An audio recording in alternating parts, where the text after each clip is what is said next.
just woke up. I fell asleep. Literally, I wasn't joking. I fell asleep on the couch for an hour. I went, oh shit.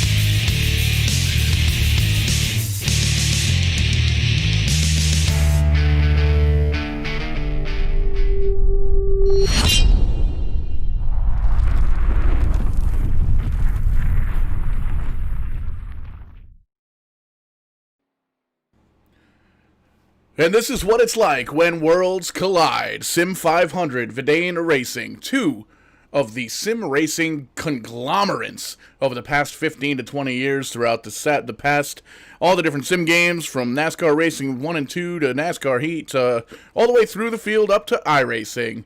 Here we go, Saturday, November 14th, the very first race of the SIM500 Vidane Racing SuperSpeedway Series, the Rent-A-Racecar 150 at Daytona International Speedway. I am your host, as always, Showtime Paul Strickland Jr. Joining me in the booth here for tonight's festivities is going to be none other than Kevin England, and we're up here with Rowdy Wesley Hogue up here, just wrapped up as qualifying. First, we got to get you down into the car there, get ready for heat races. Wes, man, I'm pumped. This is your third time going for the title, the championship belt that we got from Pro-Am Belts. Absolutely fantastic. Came in the mail yesterday. Man, what's going through your head right now, Wes? Man, I'm excited to be back here with Vidane. Back excited to be in the driver's seat. It's been a while since I have been. It feels good to be back, Paul. I'll tell you that. I've tried this twice with Vidane. Only finished second both times. Could never get that elusive championship win that I tried over and over for. So it feels good to be back here and try to get qualified for this event. Try to get in and see what we can do here, brother. Absolutely, and we're taking a quick look at the rules, and man, it's going to be exciting to watch you this year, Wes, because in the past couple of years, you've been doing double duty. You've been doing the admin stuff. You've been the vice president of Vidane Racing for quite some time now.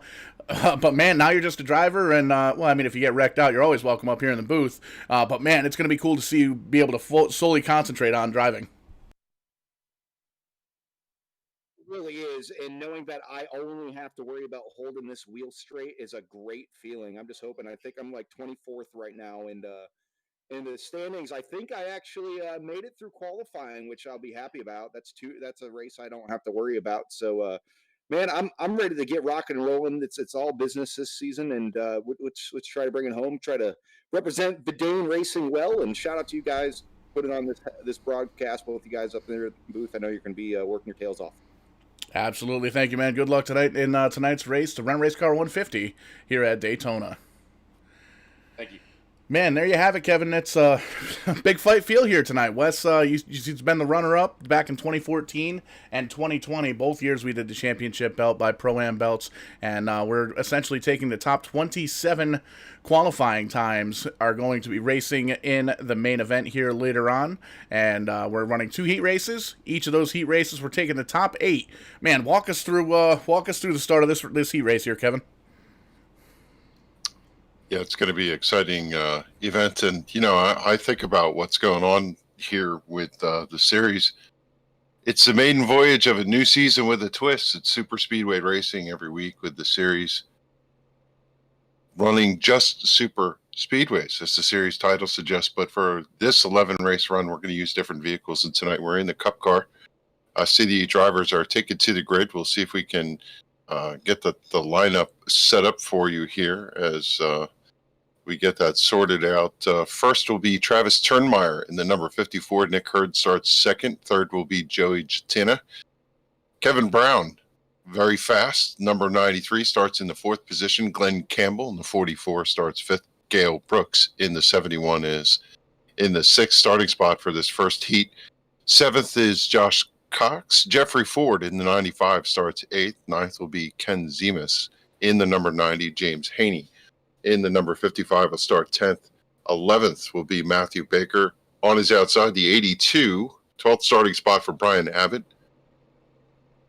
13th, final row, Octavio Silvera in the number 63, and on his outside, Parker Parrish in the number 14. They're lined up on the grid. Heard the drivers talking a little bit about how they were trying to set the car up, getting things sorted out. They were revving the engines down there to try and build some heat in the motors, see if they could get that oil temperature up, Paul, to get the car fast for that first lap. And the butterflies have to be high as the drivers pull out on the track and get ready for our first event here tonight. Absolutely, Kevin. These guys, they're definitely the butterflies are kicking around. This is one of those races. It's the first race of the season, and man, it is a doozy. It's SIM500, it's Vidane Racing. We've got East Coast Winter League. We got some guys in there from them. See them on Vidane TV all the time. Tim's Corner Motorsports, RBR Maritime League, New England, Pennsylvania iRacing Group. Pretty much all the racing leagues that have utilized Vidane TV over the past 6 months to a year got the invitation to come out and run here with us. So it's going to be cool. There's a big mix of names, a lot of Vidane originals in there as well, a lot of SIM500 originals, and a lot of big names that didn't even make the race here tonight. So we've got 14 in this heat race, taking the top 8. They're going to be running the show here later on tonight. Yeah, the drivers were talking about this series. They were anticipating it coming up. And to your point, the depth of different drivers that have run across Vidane, SIM500, and some of the other bigger leagues, even back to the NASCAR 2003 days, is enormous. There's just so much talent in these fields. It's going to be pretty exciting, and I'd imagine it's going to be hammered down right from the first lap. They're coming around the corner here, getting ready for the launch, and we'll see the pace car go in. I'm curious to see if there's teammates, if it's take no prisoners. It's going to be pretty exciting to see how this first lap plays out as competition about to kick off. For sure, and we drop the green rag onto the pavement, green flag in the air. Number 54 gets a great strut. Travis Termeyer gets a hole shot, if you will, on Nick Hurd, heading on down into turn number 1. They're side by side. Joey Jattina and that kick-ass beef jerky SIM500 number 14 ride all over the back bumper, and that number 54 trying to push him up towards the lead. Yeah, still side by side as they come out of turn 2 to the backstretch for the first time. Leader has the advantage, but here comes the push from the outside lane. Kevin Brown has that car wound up, his Camaro, right to the back bumper of Nick Hurd as they go in. They pushed ahead on the top line, but the surge from the bottom draws them even as they roll through the banking. Coming out of turn number 4 for the first time, who's going to lead the first lap? It's anybody's race at this point. First lap of many throughout the entire season. Who's going to go home with the championship belt at the end of the season? Lap number 1, give it to the number 12 car. Nick Hurd leads lap number 1 here in the Rent-A-Racecar 150 at Daytona International Speedway. Still side by side all the way throughout this field. These guys doing a great job holding on to the line. They know they've only got 14 laps here, Kevin, to try and get into that top 8. So you'll see these guys pretty much feel the cars out, feel everybody else out, find out what exactly everybody's driving style is, and definitely push for that top 8 position towards probably the last couple of laps here at this track. Yeah, while the cars are pretty stable on this smooth race surface, you do see that they do bounce around there in the wind as Nick Hurd went from the top line down to the bottom line, jumped right in front of Travis Termeyer. He's going to take over the lead, but now that's going to open the door for Kevin Brown on the outside in the 93. He's going to poke the nose out. Will he come down? He's not going to be able to. The 12 fills the gap down there, but he's got a back bumper of a hard pusher in the 71 of Gale Brooks. Gale's got a good run coming off the corner and to the backstretch. Kevin is there. Will he abandon the 71? He's going to do it. He's going to jump down. He's going to open the lane for the 71 to come to lead the outside pack. As you can see him moving down, Paul, and taking the air off the car inside of him, hoping to drag that car back with a little bit of side draft. And I'll tell you what, Kevin Brown did it perfectly to get himself in position to jump out in front of this pack. Business already picking up. These drivers dicing all the way through, high line, low line. You saw the 63 car. That's Octavio Silveria. Got a little bit out of shape there. Did a great job holding on to that race car. Unfortunately, has lost this main draft pack. Looks like they're trying to get single file here. That high line's kind of dipping on back. They're wondering, are they going to try and back up, maybe ease up just a little bit? There you see the 63 car off the pace. Losing all this time because, unfortunately, these guys are running about 10 miles an hour faster with the draft. Jeffrey Ford in the 95 went in turn 3. The car took a big wiggle to the outside. His back end stepped out. That's going to allow that back line to slip back a little. And now he gets body checked. There's contact of 44 of Campbell involved, the 5 involved. A big overturn for Jeffrey Ford as he finally comes right down on his wheels. But huge crash going through the tri-oval. You got to expect that here at SIM500 Vidane Racing, SuperSpeedway Racing at its finest. Take a look at the kick-ass beef jerky instant replay and pull up what went down. You almost saw it live there on your screen, the 95 car get a little bit out of shape, but we'll take one more look at it here. Just pulling up, we're going to focus in on that baby blue car, that number 95 up high. That's going to be Jeffrey Ford, and he's got the 44 behind him of Glenn Campbell. He dips down low. They're 3 wide as they head on down into the corner. And it looks like the 44 just loses control a little bit, heads up into the high lane, and just unfortunate big hit there from the 95. So don't think he's going to be able to do any kind of leading up front with that, but maybe he's going to try and hold on and see if he can just kind of cling on to that top 8 position. Right now it looks like he's going to be restarting 10th, Kevin. Yeah, big hit for a lot of these drivers as a couple cars really damaged there. Thought the 06 of Josh Cox was going to be able to clear that, but he got tagged right in the back, knocked the Viagra off the back of that car, and unfortunately he's not in a good way. That's helpful for the 63, but unfortunately the 63 wasn't able to get the car wound up, and he slid in there and made some contact, but at least he's going to be in contact with the rest of the field here for the restart, as everybody's trying to gather things up and get resituated here for well, you see those cars out front continuing to hold bay. Kevin, you and I are so used to regular racing. We've got heat races here at the super speedways. We're not running cautions during the heat races. Yeah, I wrote the rule book. I forgot all about that. So the top 4 or 5. Some of these drivers, like Jeffrey Ford, he's running down the car slow. He's got to go get pitted, and this is just going to shake everything up. It's going to be a battle of attrition here. And that's really going to affect the way I definitely think that's going to affect how these guys run in the second heat, because they saw exactly what went down here. You got a big caution that happens, unfortunately. A lot of these drivers really had nowhere to go, and but into the wreck. So they get involved that, and you can see these top 4 guys pretty much locked in here. Lap number 8 of 14, so we're well past halfway. You can see the 5th position, number 55, James Haney. He's all by himself right now, as is the 82. And then you can see the 71, he's by himself, and the 88 car currently holding on to that 8th position. And don't look now, the 73 car got a little bit of in trouble earlier on. He's actually running 9th right now, so if anything happens to any of these top 8 drivers, even after that mishap there in lap 2, still may very well make the big show. Yeah, currently what we see is the top 4, they just look to be locked in. They should really just settle down, run nose to tail, make sure that they don't get into trouble with any of these slower cars. Then you have 4 cars that are running 18, 21, 27, and 41 seconds back to make up that top 8. Haney, Abbott, Brooks, and Parrish are your 5th through 8th place. It's Octavio Silvera in the 63 that's 1 lap down. And, we just see these drivers in that top 4.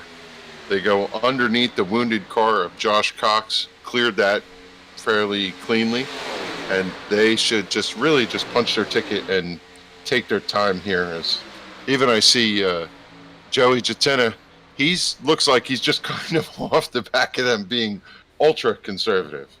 No, and Joey, he may very well have gotten into the production trailer cooler. He might be having a cold one right now, just leaning back and holding on to that 4th position. Doing a great job, kept out of trouble, and these guys got 5 laps to go in the very first heat race of the season. There's really nothing going on but bragging rights. We do still have sponsorships available for the heat races as well. If you've got a company out there, want to throw a couple bucks or a t-shirt or any kind of product that you may or may not offer to the winners of the heat races, definitely be sure to get in touch with us on Facebook, either through the Vidane TV Facebook page or the SIM500 League page, because, man, it's always cool. These guys put on a fantastic show so far, and, man, they're going to entertain the masses, and that's kind of what we do here at Vidane TV, Kevin. Yeah, this is going to be an exciting series. It's going to be really interesting to see how these drivers handle the different mix of cars, different mix of tracks. And, of course, super speedway, always unpredictable. And, who doesn't want to win the belt? So, for sure, they're going to have a lot on the line here as they race around Daytona for the season opener. We see some of the slower cars like Parker Parrish just trying to hang in there and get himself a finish.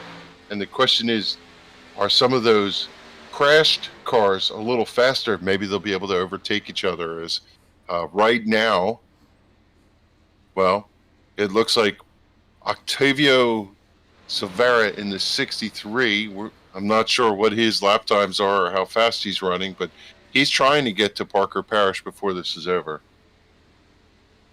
Yeah, it looks like he may very well have a little bit of draft help coming, depending on how damaged that car is. He's got the two-car tango right behind him, a couple of good drivers that are very well in that top 10. You can see they're going to head down low. So the 63 is going to try and tack on here. You can see that's the, I believe it's a 36 and the 82, if my eyes serve me correctly. But unfortunately, it looks like they drive right on by, and those are some good-looking race cars. I like that chrome effect that they've got going on there. That's pretty snazzy, but that's going to be your 6th and 7th place drivers. Check that, your 5th and 6th place drivers that drive by. James Haney there in the 55, 82, that's going to be Brian Abbott. And similar looking paint schemes there, so you got to bet those guys are teammates. Yeah, the 63 is rolling in through turns 3 and 4 right now. Those two cars in front of them are coming off of turn 4. And my guess is the 88, he looks like he's just rolled through the tri-oval. Not very fast, so the question is, will they catch him? If I am looking at the 63 car of Silvera, I could see that car in front of me. I know the rabbit and the hare chase that's going on here. Yeah, just taking a look at the lap times here. We get the white flag for Kevin Brown up 93. It doesn't look like he's going to have enough time to close in. He's about 2 seconds a lap quicker, but back up front, these top 4, nothing changes. Kevin Brown up front, followed by Nick Hurd, Travis Termeyer, and Joey Katina in that 14 machine, coming off of turn number 2 into the backstretch. Doesn't look like anybody's going to kick up a fight. Everybody's just nose to tail, bumper to bumper, heading on down into turn number 3. Take us home for heat race number 1, Kevin. Yeah, I wouldn't be surprised if one of these guys gets Atlanta Brave here towards the end and wants to be the claim for victor on that first heat race.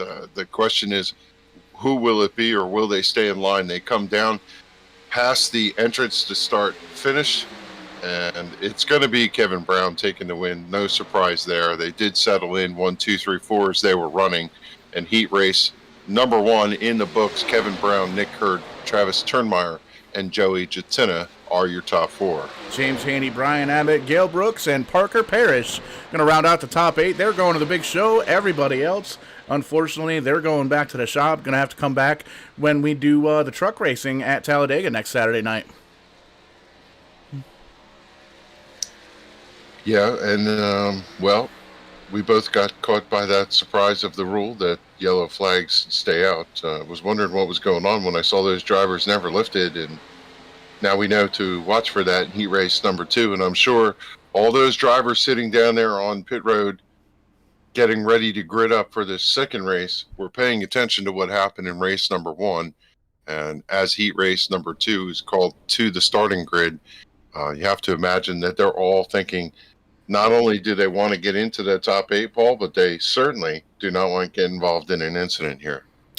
Absolutely, and if you do, you want to make sure everybody else is involved too. So it's going to be tough to see exactly what went down. But heat race number 2, the grid looks a little something like this. Number 4 car of Robert Gillenwater. He's going to start on the pole. Outside of him is going to be Stephen Marinac. Behind him, Ralph Vander Vorsta and David Duke in the 4th position. 5th place, Stafford Springs, Connecticut's own Kyle Casagrande. He's going to start 5th. I believe his brother Corey's up in the spotter stand here tonight, so that's going to be pretty cool. A couple brothers working together here. Jamie Dobbs, he's going to start in 6th place. Bruce Lee Weaver and Brandon Browning going to be the next row. Starting 9th, we're going Jason Nethery. Richard Beasley in that 10 car, going to be starting 10th. And I bet he's probably streaming this race on Twitch right now, too. So shout out to anybody that might be watching us here on Twitch and on Vidane TV. Eugene Verna, Matt Zaccardo, Matt Egan, and Eric Laurie going to be the top 14, or the 14 starters for this race. Same rules as last time. No cautions, so we got to be aware of that, because I wrote the rule book and I missed that one. Rookie mistake, I guess you could say. And we're taking the top 8, so let's see what we got here, Kevin. Yeah, pace car leads the field going down the back straightaway. I have to ask you what the question was in my mind. It said Beasley better make this race. What does that mean? Is there an inside joke that I'm missing? Who was that? That was that Tim that said that? It was printed on the race advertisement. I saw it on the website. I wonder if there's some kind of Beasley's run with Vidane. He's run with SIM500 for a very long time and kind of has his own cult following. I don't know. We'll see. I definitely he's fast. You can see him, that bright orange and yellow Tide machine back there. Fast wherever he goes, especially on these super speedways, especially if he gets hooked up with the right teammate. So it's going to be entertaining to say the least. Definitely a good personality and a fantastic driver as well. So we're going to see what the Bees can do here. Yeah, I've watched Richard Beasley race for over a decade, and if I'm not mistaken, he's run really well in some of those charity races that I've seen that he's supported too. And I always have an affinity for that paint scheme with that bright orange because my brother went to Daytona and came home and painted his late model that color.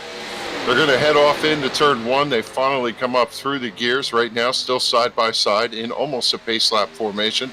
Through the banking, out of turn number 2 to the back straightaway for the first time in heat race number 2. Inside lane gets ahead a little bit, but they're still side by side. See those cars, just like heat race number 1, buffeting around as Beasley. He's going to be the only car to change right now, running in the 10th position. He drops down to that low line.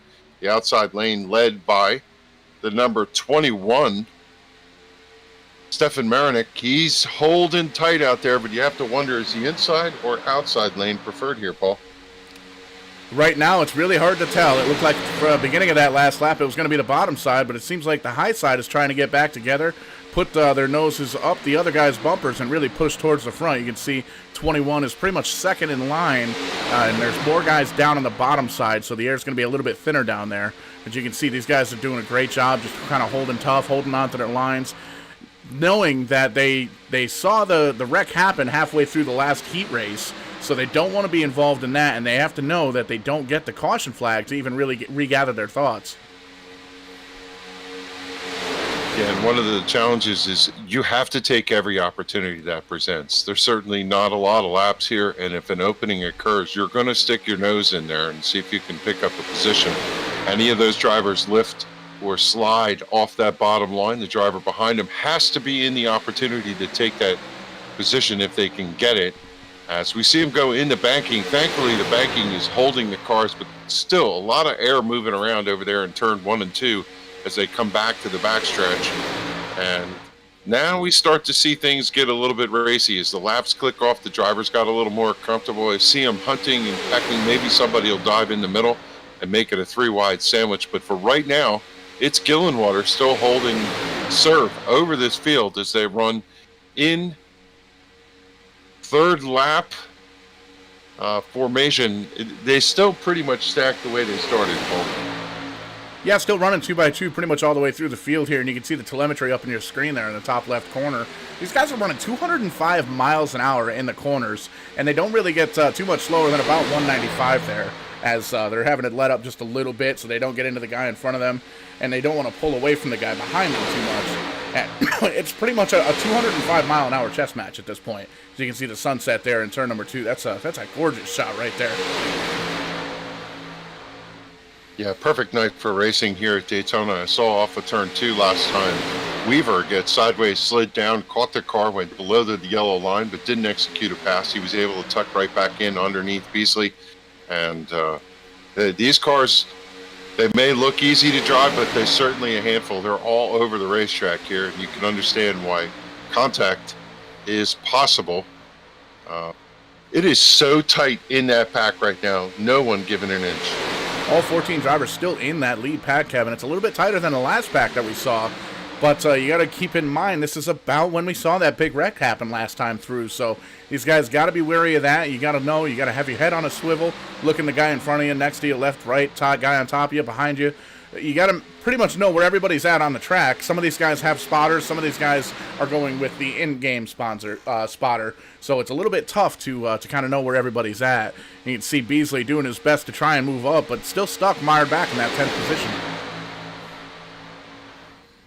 You see Eugene Vernon from the back trying to sneak in there. One car got high. That was the 0-2, and then Jason Nethery had to slip out of line. He's fallen to the back of the pack, so we have a couple positions shuffling in there as it continues to be Gillenwater and Marinak David Duke running up front. Duke has come to second place. What I see here, Paul, is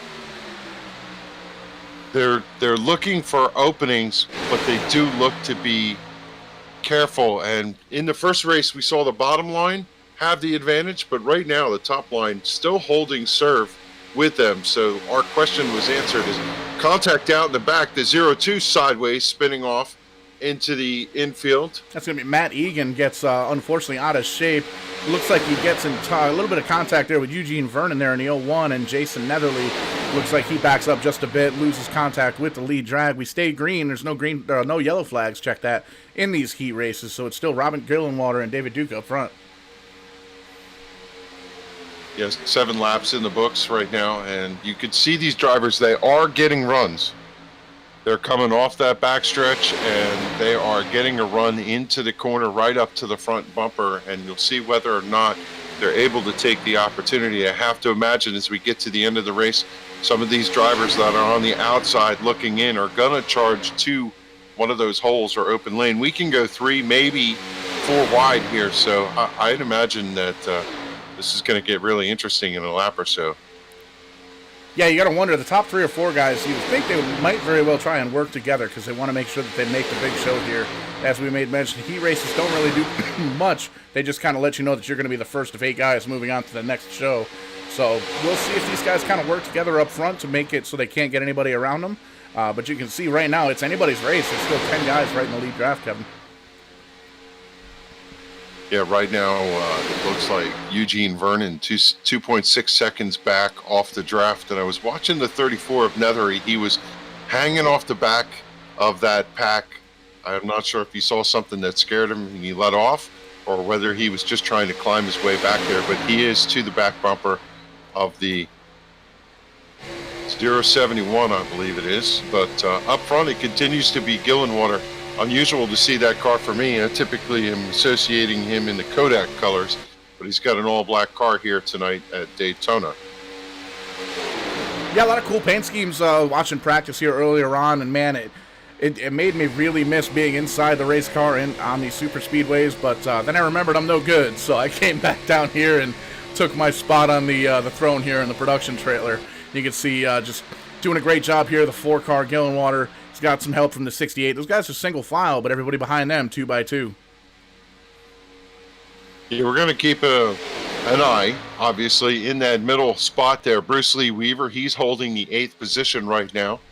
He is the 5th car on the inside. Right behind him, he's got a mirror full of the 071 car, Eric Laurie. The car trying to push things forward is Brandon Browning on the outside. He's in 9th, that if he can get this top lane organized and moving forward, he may be able to sneak up there and steal that 8th position. But right now, it's a chess match as they go down the back straightaway with 10 laps in the books. 10 laps in the books, 4 to go.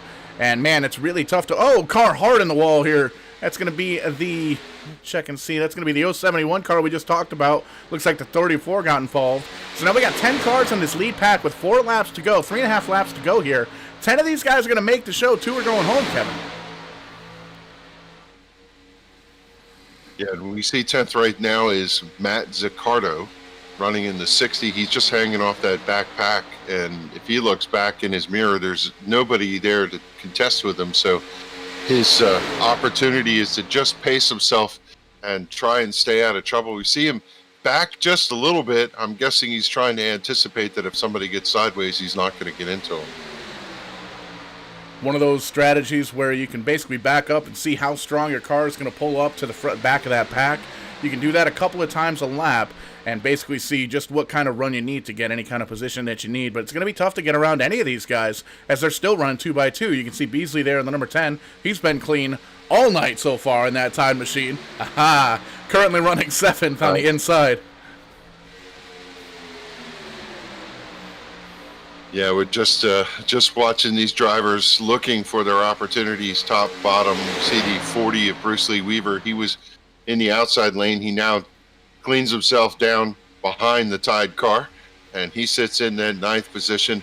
They roll through the corner in the tri-oval one more time to cross the stripe to complete lap number 13, or working lap 13, and Yeah, it's time to go. We're going to see an interesting backstretch here in just a moment. Business is definitely picking up. These guys know that they can make up a lot of time in a lap and a half, and that's about how much time we've got. Robert Gillenwater holding on to the top spot. He's got the 68 right on his bumper. Doesn't look like he's going to try and get around him for any kind of position or anything like that. David Duke in the 78, he's leading the outside, but on the inside, it's going to be the 7 of Kyle Casagrande and Richard Beasley still holding on. Currently the 8th position, that's going to belong to the number 40 car of Bruce Lee Weaver. And man, oh man, side by side all the way through this pack, it's going to be tight for this last lap. Yeah, and I'm wondering with the 60 car running in 10th position, Matt Zaccardo, he's just sitting right there looking for the opening. I'm wondering if he's trying to see if he can get a run and drive his way through in at that final moment. They come through the banking here. Beasley holds serve. He's got a good advantage out in front. In fact, the second place car, Ralph Vandervorst, he moves up and is able to clear into second, but here comes the outside lane, 78 led by David Duke. He's got the 21 and Stefan Marinik right on his back bumper, trying to push that outside to come forward and see if maybe the 78 could sneak a win from Gillenwater. But right now, well, he got a little sideways. Here comes to the outside Jamie Dobbs looking to see if he can get the position. As they cross the stripe and finish this, the 7 goes sideways, spinning off. And we're going to look to see what the finishing moly. It's a good thing we've got timing and scoring here to help us out here, Kevin. Gillenwater, Duke, Vorst, Marinek, Casagrande, Dobbs, Beasley, and Brandon Browning going to move on, finishing in the top 8. So great race for those guys. Bruce Lee Weaver, Matt Zaccardo there in the 60. Got into some trouble earlier on. Eugene Vernon, Eric Lurie, Jason Netherly, and Matt Egan going to have to pack it up and come back out next week. But heat race number 2, hand it right over to the number 4 car of Robert Gillenwater. Yeah, and Gillenwater did exactly what he needed to do. He got that car out front, and he just stayed there, held serve, kept the car stable, and was able to lead pretty much every lap, if not every lap. And the good news for him was whoever was working behind him was cooperating. They just protected that bottom line and drove a perfect, flawless race to get the win here in heat race number 2. Absolutely. So we got a 5-minute warm-up session here. We're going to take this opportunity to send it down trackside to Jason Barham with our national anthem.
CTWE wrestler The Mac. And I'm Showtime Stevie Stamos. Have you ever dreamed of owning your own race car and taking it out for a test drive? Well, thanks to our friends at Rent-A-Racecar, you can!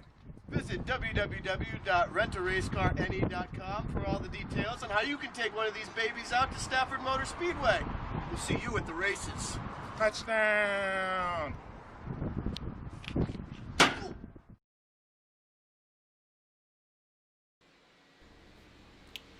Back again, back here at Daytona International Speedway. A huge thank you to SIM500's Jason Barham for that awesome rendition of the United States National Anthem, and a little bit of a commercial there for Rent-A-Racecar.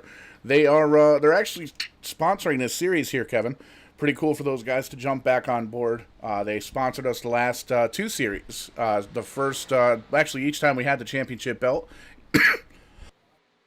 Ian Plash won it back in 2014, and Jason, Bolliard won it in the 2020 season. And each time those guys got the championship belt, they were able to race a race car at Stafford Speedway.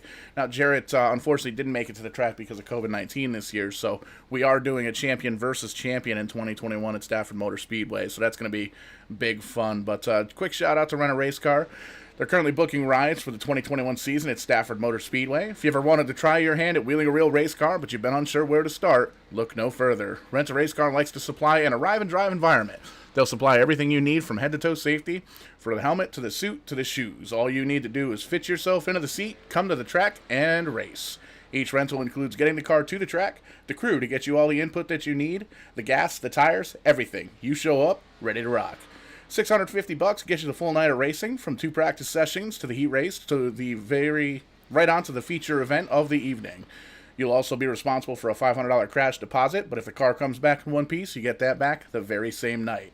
Now, if $1,100 right off the rip is too steep for you, no worries at all, because Rent-A-Racecar is finally offering a monthly payment plan to all of its renters. Be sure to contact them on Facebook with any questions, and always remember, this isn't a ride-along. This is a race. So we want to give Gary and Paulie and all those guys over at the Rent-A-Racecar shop a huge shout out for jumping on as another series sponsor. And hasn't been announced yet, but Vidane TV is returning as the primary sponsor to one of the rental cars. It's going to be on the 6 car this year, so pretty darn excited about that, Kevin.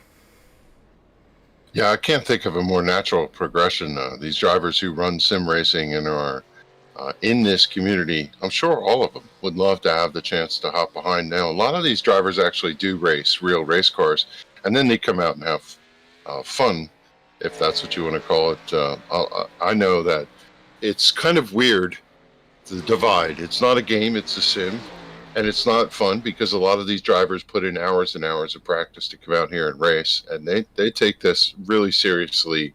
And they use this in their real racing endeavors. But any of these guys that are sim racers, if they ever had the chance to hop in a real race car, which is not an opportunity, it's a super expensive investment, to have the chance to go to the Rent-A-Racecar program and win that's got to be the coolest thing you could race for from a sim racing standpoint. And I'm sure a lot of these drivers have their eye on the prize.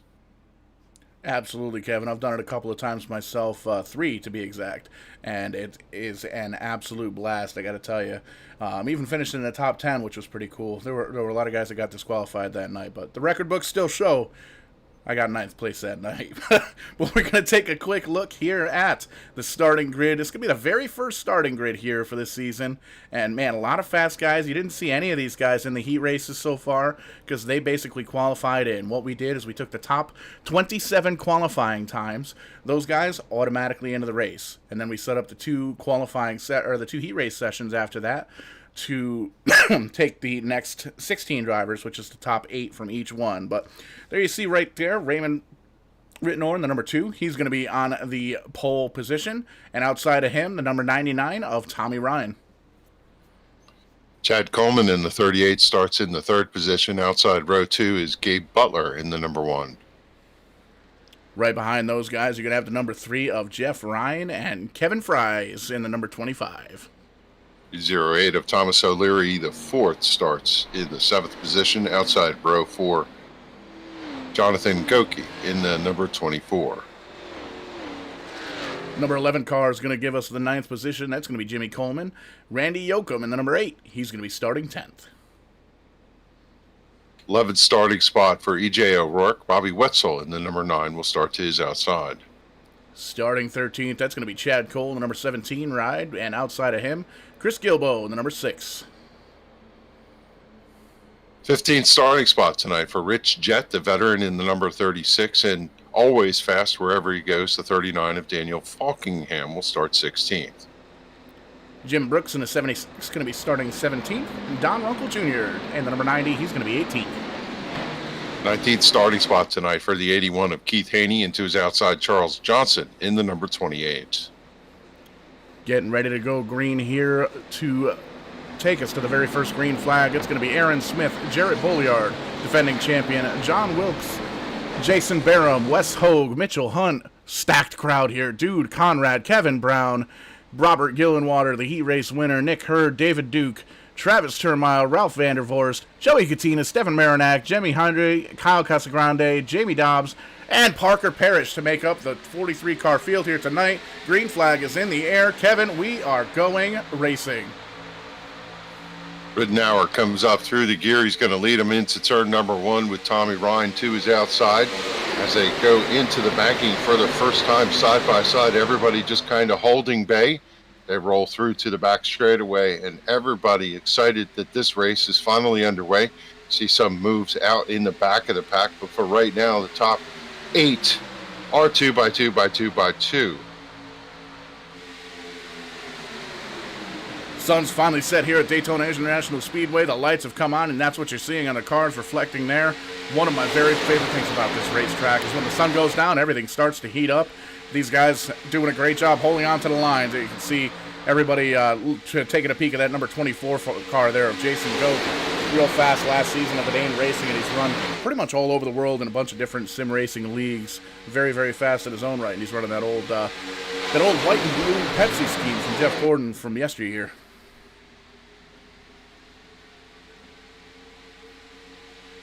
Coming off the corner to the back straightaway one more time. It continues to be Tommy Ryan leading from the inside line, the number 99 holding the number 1 of Gabe Butler to the outside at bay. They're side by side as they slam into the banking over turns 3 and 4 and come around back to the front straightaway in front of the crowd.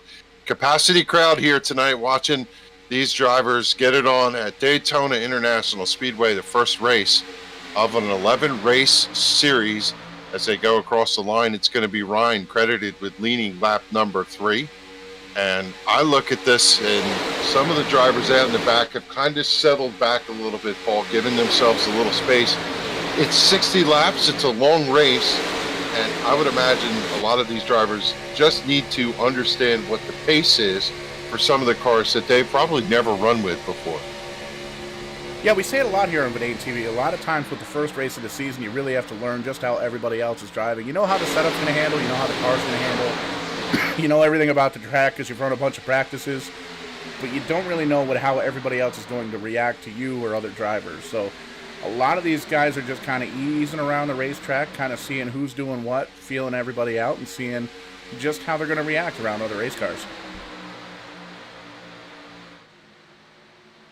Fixed setup for these drivers sitting here tonight, and everybody just kind of holding bay right now, feeling out what kind of car they have, letting the tires come up to temperature, and it continues to be the same pace up front. We'll look through at where these drivers gridded and where they're running right now. The furthest forward is Thomas O'Leary in the 08, or check that.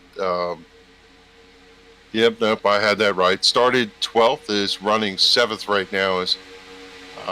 I still think with 60 laps to go, it'll probably take 5 or 6 laps for these drivers to feel the cars out, understand who they're racing with, and then at some point they'll start taking calculated moves. I expect to watch that 39 of Falkingham start picking his way through. When you see him start moving, I would imagine that the rest of them will follow suit. For sure, Kevin, and this is one of those races, we've got a 75% fuel load with these cars, and all season long. That basically means we can only fill up the fuel tank 3/4 of the way. Now, usually at Daytona in these Cup cars, with a full tank, you get about 45 laps, but 75% of that, not really good at math, but that's about 30 to 35 laps, so definitely going to have to pit at least one time for fuel. It's going to be a wonder if these guys are going to take 2 tires, 4 tires, if they're going to come down a couple of times, or if we're going to see any short pitting, because you may very well, it takes less time to fill up a fuel tank that's got fuel in it. So you may very well see some strategy moves here, depending on how racy these guys get up front. Yeah, and we call this a simulation. It's not a game. The cars are scanned, the tracks are scanned. It's very similar to the actual real racing environment. And in the real racing environment, the air buffers the car. They move around. It's not like a console game that you would play on your TV. It drives differently. These drivers do have to pay attention, be up on the wheel every lap, modulate their throttle when they get run so that they don't run into the car behind them, maybe drag the brake a little bit. So they're working hard. It looks sometimes very easy, but I can assure you that if you hopped in one of these cars, you're up on the edge of your seat all the way through. Absolutely. We'll take a look at the onboard right now. The number 30, Chad Coleman. He's run Vidane a couple of times. He's been with us many, many years, as well as SIM500. There you can see dipping down low, trying to get a little bit of air on that car as he's running a little bit hot. But you can see down through the straightaway, holds the wheel nice and straight, but coming into the corners, really he's smooth here because he's definitely a veteran. But you can feel, you can listen to the car as the throttle kind of sputters just a little bit. Those are the bumps in the racetrack, and you really got to watch out for those. And it's tough to do that when you've got a lot of drivers all around you, some in front of you, behind you, and next to you. Yeah, another sense that you get looking out of the windshield is you cannot see anything past the car in front of you. Most of the time it's blocking what's going on. So if an incident occurs, you're really at the mercy of finding a super quick snap decision to get yourself out of it. You do have the advantage of looking in a rearview mirror and see what's going on. But for the most part, yeah, what you see is what you get. It's really complicated to try and get yourself forward. And some of these drivers run VR setups where they can look to the right, look to the left, and they can actually see out the window, or they have hotkeys, Paul, where they could quick take a peek to the right or left. But for the most part, the view is really constricted to the cockpit view that we were just watching on the broadcast. Yeah, for sure. You can see the number 88 car. That's going to be Parker Parrish. Got a little bit of trouble earlier on. He is going a lap down, holding onto the very outside there. Everybody going by 2x2. Doesn't look like we're going to have any issues there. But it's one of those things. Pretty much everybody is in the same boat. They've got the same setup. They've got the same visuals, so to speak, as you're essentially fixed to that outside the windshield look. So some drivers do have that virtual reality headset where they can look around. Some drivers have multiple monitors where they can look out one window, look out the other. But a lot of drivers, they just run heads up with one monitor. So it's pretty cool to see what these drivers are doing. You can see the entire pack, for the most part, is still right in this lead pack. And it's neat to see that everybody's got pretty much the same deal. So you're looking at the drivers' abilities compared to each other. Yeah, the timing for this race is run at night. It's very similar to the actual night conditions where you're using all the Musco lighting here at the Daytona International Speedway. The drivers say they like that from the context that they can see the track is lit perfectly, but everything outside the fence and where the stands are often just kind of off the map for them. It gives them a really good visual out the way the car looks. As we start to get 3x3 out there, the outside lane forming, you got a bunch of them in the middle here, up in the front of this pack. The drivers out in the back, they see that. They might get a little bit nervous, but we'll see whether or not that's going to change the top order of this field as they race into turn number one. Cream starting to rise to the crop. There you see Jonathan Goka, number 24 car, leading that charge on the center line. Middle line coming up through. Looks like he's right on the door of number 1 of Gabe Butler, and you can see the outside line still hanging tough, but there's only 3 or 4 cars in that pack, so they may very well. They're holding tough right now. We'll see how long they can hold on 3x3x3.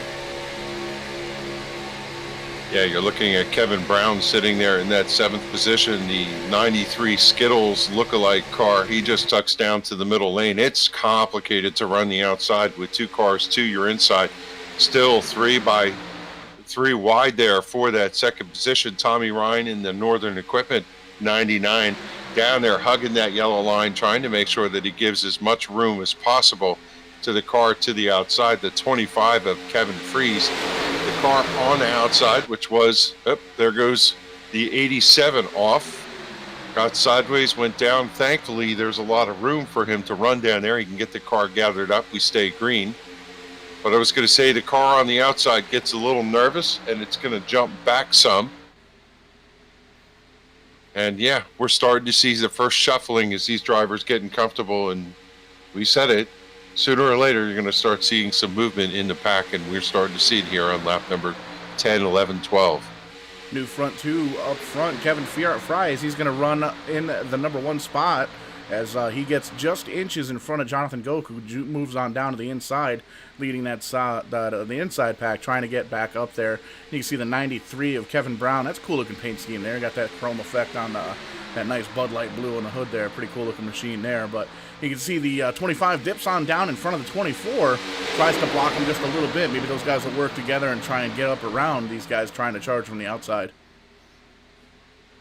Yeah, for Kevin, that gamble paid off. He was one of the cars that was sitting there in the middle. He was able to push his way forward. Now he's in front of that inside line, running the Folgers throwback scheme, and the outside lane looks like it has a little bit of momentum. It's being led by Kevin Brown. He's got the number 6 of Chris Gibbu in tow, and they are leading heading off into the straightaway. And it looks like that outside lane has a lot of energy.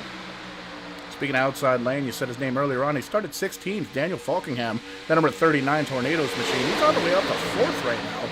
Great showing so far. He's the second car in line. It's a 93 and a 25 dip down low. All over the back bumpers of that Hendrick car's number 6. It's going to be Chris Gabot that we just saw earlier on. Yeah, no surprise to see one of the hardest chargers we see week in and week out at any division. EJ O'Rourke in the Trans Service number 41. He's running out there in the 6th position.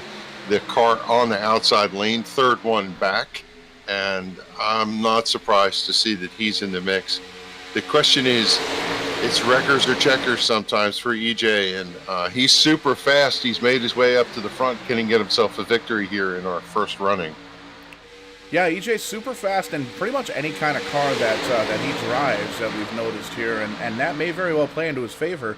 We're not running these cars every single week. We're running a rotating schedule. This week is Cup cars, next week is truck, and you'll have to check out the website for the rest of them because I didn't write that stuff down, just like half the other rules that I didn't write down here. But pretty cool little deal. Excuse me, cool little deal. We're running Daytona, Talladega, but we are done running different variations of the cars that the simulation offers. If you're new to sim racing watching this, every once in a while you might sneak a view of a little puff of smoke. But one of the things that the sim does is if a driver has a little bit of an internet glitch, it tends to show that.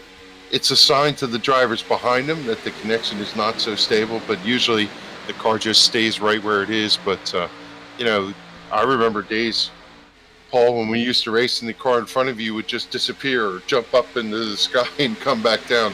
The sim code has gotten a lot tighter, and generally that's something these drivers are used to seeing. Yep, you can actually see exactly what you were just talking about. The number 70 of Aaron Smith disappeared, came back, give up a little puff of smoke. And you're absolutely right. 10 years ago, heck, 15 years ago, back when we used to run Vidane racing on the old RLM, and pretty much where you and I met back in the day.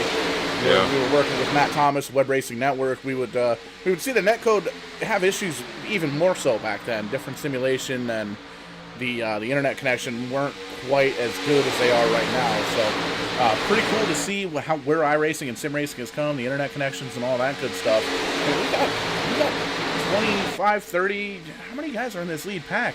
We've got pretty much 38 drivers all running within about a second, 2 seconds of each other, and there's no real connection issues. So definitely cool to see that with iRacing, the internet connections, all the ISPs throughout the country.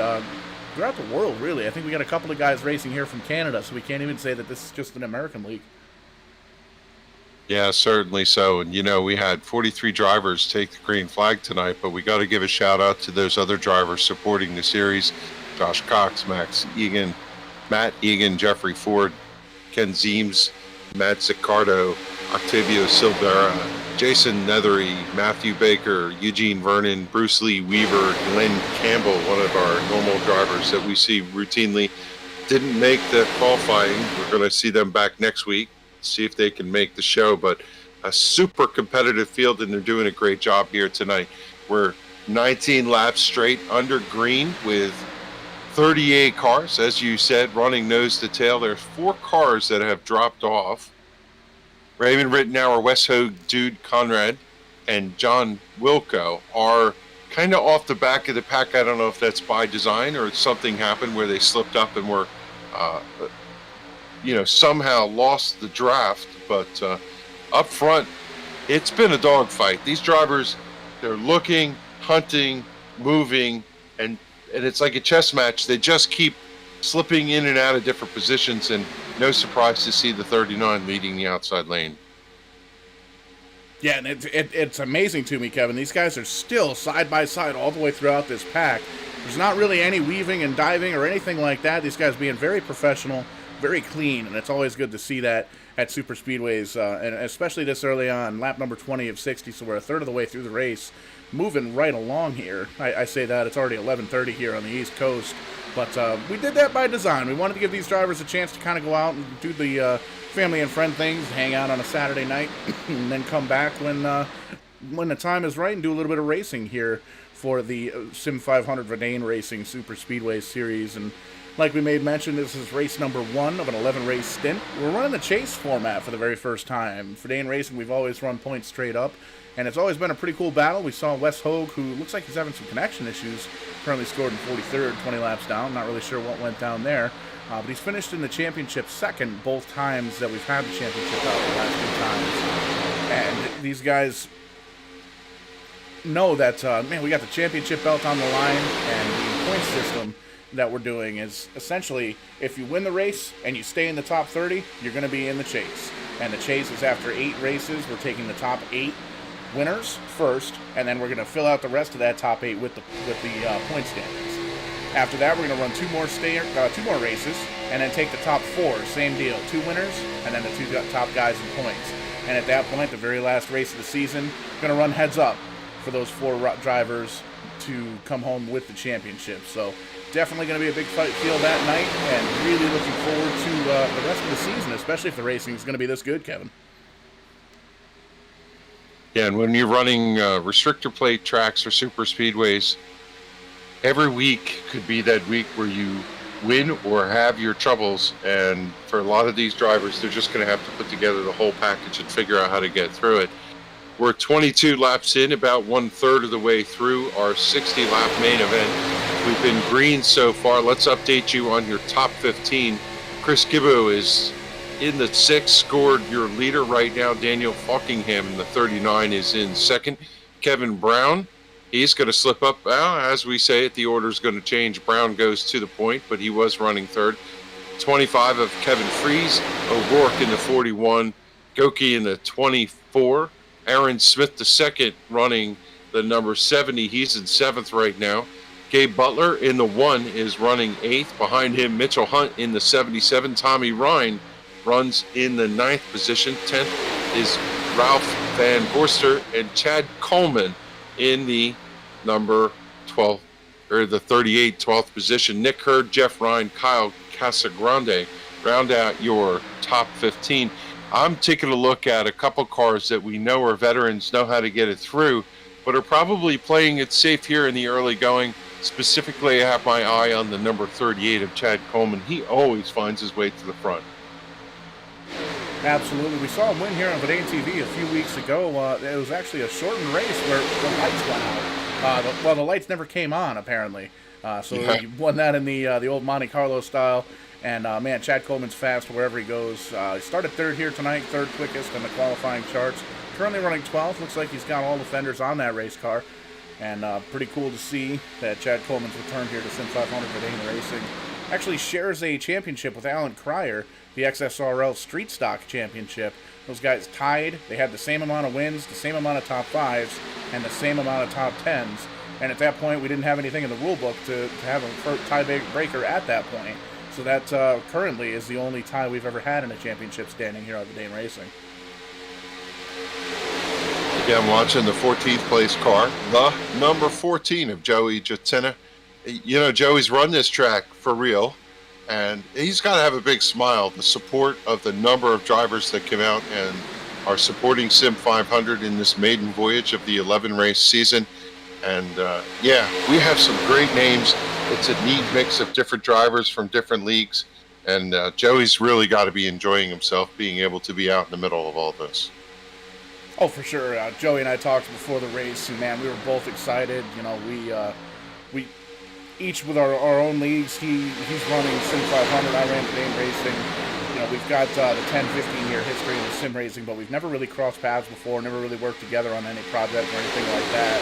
And when Joey came to me in the off-season here, said, hey man, let's let's work together and do something, put something together. And we came up with the SuperSpeedway Series idea. Definitely couldn't have done it without Joey and the support from SIM500. And you can see here we got a full stacked field of 43 drivers. Sent about 20 drivers home to do the heat races. So a lot of support here for the SIM500 Vidane Racing Series that we're kicking off here this evening. And man, couldn't have done it without Joey.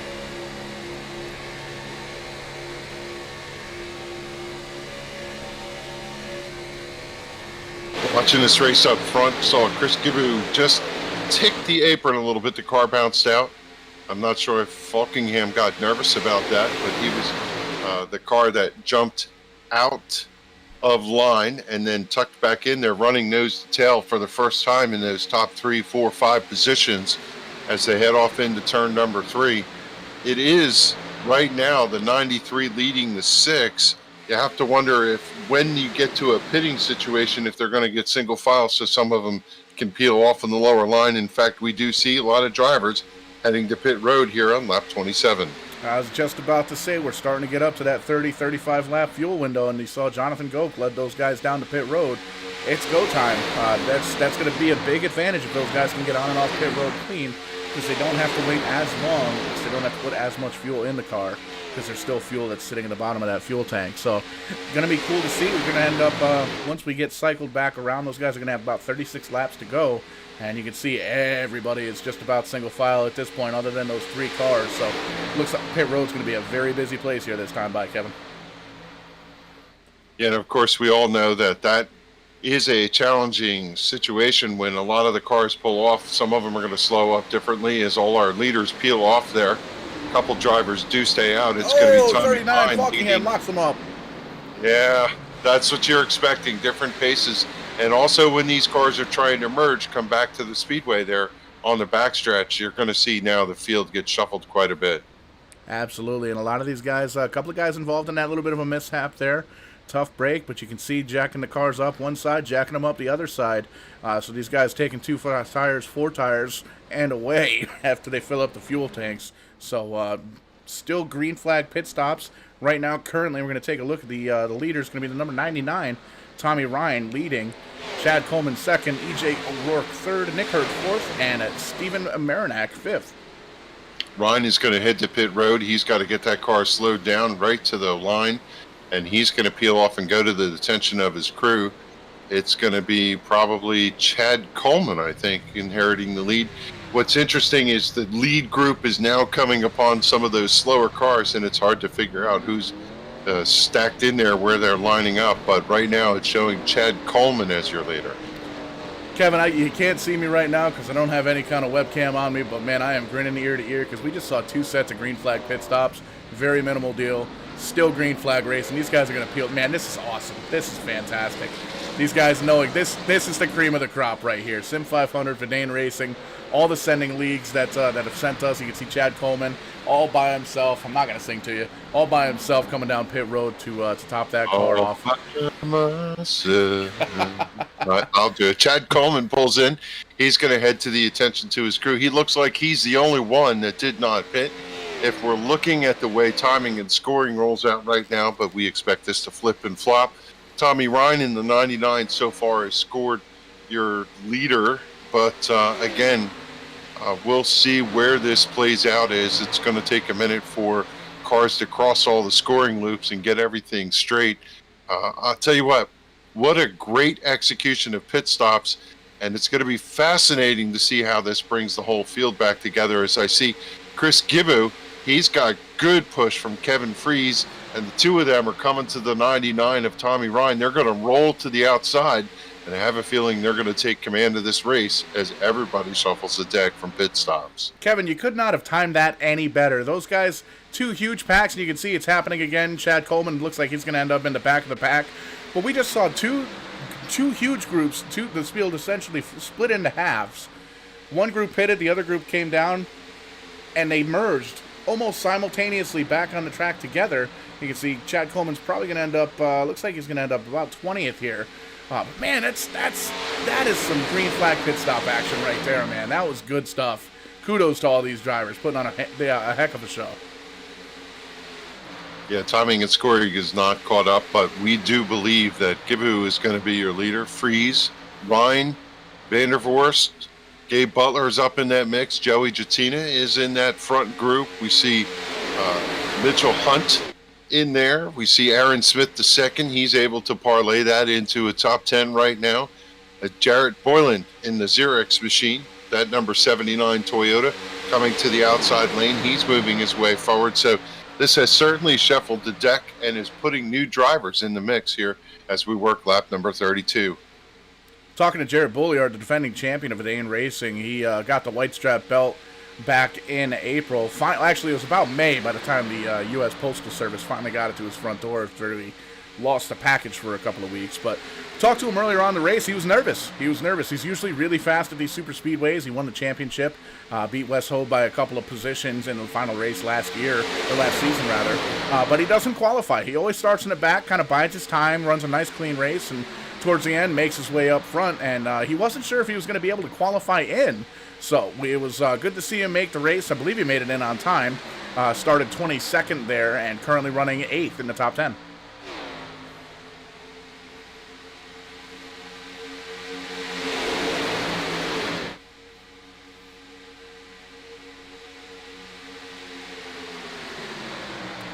Crossing the stripe up now, the HendrickCars.com number 6.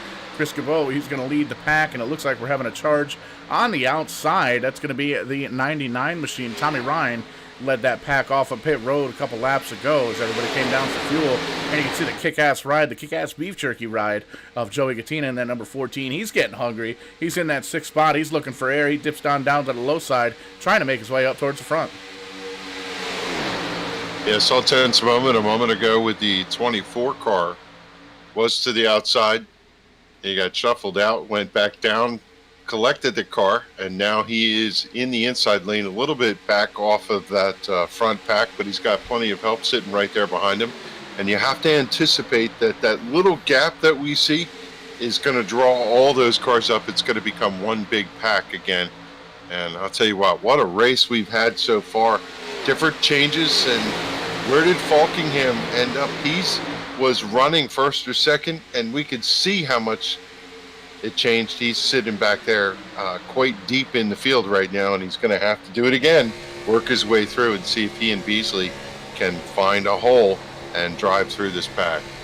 Started 16th, got up to the front, had that mishap there on pit road and restarted. Well, didn't restart, kept going, gathered it back up in 22nd. So good news is he didn't lose any laps or track position. We lost a lot of track position, but he was able to get onto the lead pack, got a car down in the grass, the number 18 car. Looks like he's going to gather it back up. No harm, no foul there for Brendan Browning. A little bit of a scary moment there, but he comes back up, doesn't lose the draft. Good heads-up driving. He's a 43rd place starter. Yeah, so as the laps tick off, Gibu and Freeze, Ryan, Forst, Butler, Boylard, Jatina, Coleman, Jimmy Coleman to be clear, and O'Leary the 4th make up your top 10, but we watch the scoring pile and the numbers are shifting up and down as usual.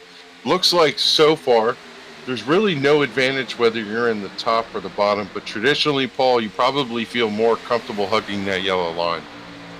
I know I always did, but it really depends on who you're racing with, who you're working with, and who you're working against. A lot of times the drivers up top, if they get a good push on the top side, it's because they work really well together. And that's going to be one of those things where we don't officially have teams here at the SIM500 Vidane Racing SuperSpeedway Series, but a lot of these guys do work together. A lot of these guys are working with guys from their sending leagues. We've got guys from Sim500, some Vidane Racing Originals that are in the pack, East Coast Winter League, NEPS, New England, Pennsylvania iRacing Series. Those guys are running with us. A couple of drivers, 25, and what the heck was going on there? Oh, they're coming down 25. A couple of guys taking green flag pit stops. I wonder if fuel's going to be a little bit more of an issue than we thought here, Kevin. Yeah, I see Gabe Butler in the number 1. He peeled off. So did the 25 of Kevin Freeze. I have to wonder if this is going to take them to the finish and they wanted to get in, get that service done, and get themselves out. They had to come in as partners. You were talking about how that works. You certainly don't want to be driving by yourself while the pack is taking advantage of the draft, but a couple drivers opportunity. Lap 38 to go in and top off with fuel. Yeah, for sure. We made mention earlier we're running 75% fuel load here. Going to have to see if we can't reach out to the race officials and find out exactly what the pit window is. It may very well, these guys have been, they know that, well, maybe they think there's going to be a caution because we've been clean so far, so good. But we do have 2 attempts at green light checkered, and that's going to add 6, the potential for 6 additional laps to this, the length of this race. So 6 laps at 2 miles, 2.5 miles a pop, that's about 15 miles. So definitely going to take a little bit of fuel to get that done. Yeah, one thing we could talk about is it's not evident these drivers do have team communications. They may not be teammates, but they're friends. And a lot of times you'll find them sitting in a chat room. And it's amazing to me, Paul, how much they talk to each other, even joke around and jest at each other while they're racing 200 miles an hour nose to tail. It's just astonishing how talented they are from a driving standpoint and how at ease and casual they are with just the banter as they ride around here in this pack. And not only the drivers, Kevin, but the spotters as well. You do have the in-game spotter. You can download a couple of different pre-recorded voices that kind of walk you through, let you know when there's drivers in here and drivers up high, low, all that good stuff. But a lot of these guys do use real-life spotters, friends, teammates, co-workers, you know, somebody that they've raced with before. I know currently the current spotter combo I know of, Corey Casagrande, is spotting for his brother Kyle in that number 7 machine. They are currently back in the 29th spot. Looks like he got caught up in a little bit of a mishap there. May very well have come down pit road. But a real good example is you can look at the iRacing Coca-Cola Championship with Dick Ottinger, who won the championship. He's run a couple races with Vidane as well back in the good old days.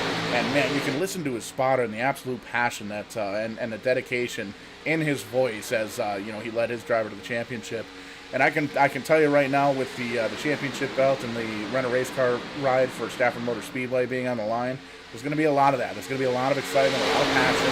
And man, I tell you, when we have champion versus champion night at Stafford Motor Speedway, it's going to be a party, and all you guys are invited. You know, we're going to crash at the racetrack, have a couple of adult beverages after the racing activities are done for the evening, and camp out at the racetrack, have a fire, grill up some food. It's going to be a good time at Stafford Speedway with the Rent-A-Racecar group, taking Jarrett Bolliard, who won the 2020 championship, and whomever wins the 2021 championship. So it's going to be a good night.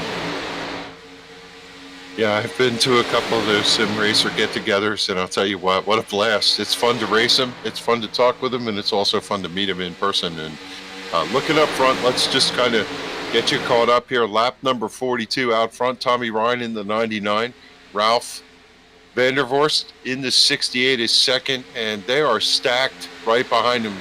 A couple of those players that have been there all night, the 6 of Kivu, Jarrett Borland, as you talked about, he came through. Jimmy Coleman, and how about Joey Jatina? He's running right there in the 5th position, having a great run in the number 14. His laps are ticking off. We're 43 in. We're past the 2/3 mark. Still anybody's race. One of the things we know about restrictor plate racing is that there's so many drivers, even back to 15th, 20th, that could make their way forward here. Any incident could change the complexion of this race. I'm telling you what, we're going to get to see an interesting finish here, but so far you have to give a nod to the 99 of Tommy Ryan. He has done a spectacular job working this field. Been on the high side, been on the low side, and there you see Joey Gattina moving up to the 2nd spot there. And it's the 3rd spot, but 2nd on the inside line. He's hungry. I guess he didn't want to eat any more kick-ass beef jerky. He wants the top spot. All over the back bumper of the number 99 of Tommy Ryan, and man, Joey Gattina is showing that he is nobody to shake a stick at this point. All over the back bumper, you can see he's going to jump up high, try and take that position away from the 99 after he got a little bit of clearance. You can see he's door to door, heading on down into turn number 3. 6 cars pushing him. He's got the 77 of Mitchell Hunt. He's going to welcome to the show. That's a good looking car on chrome all the way around. The chrome numbers looks like too there for the number 77 of Mitchell Hunt. But man, side by side, door to door action. These guys are inches apart, and they're still racing nice and clean. Yeah, looking back there at Nick Hurd, he was running in the lucky 13th position. Now he's up to 12th in that number 12 car. And, you know, that's about the position where you're looking and you're hungry. You're trying to figure out, should I go high? Should I go low? Should I make it 3 wide? Will the line open up in front of me?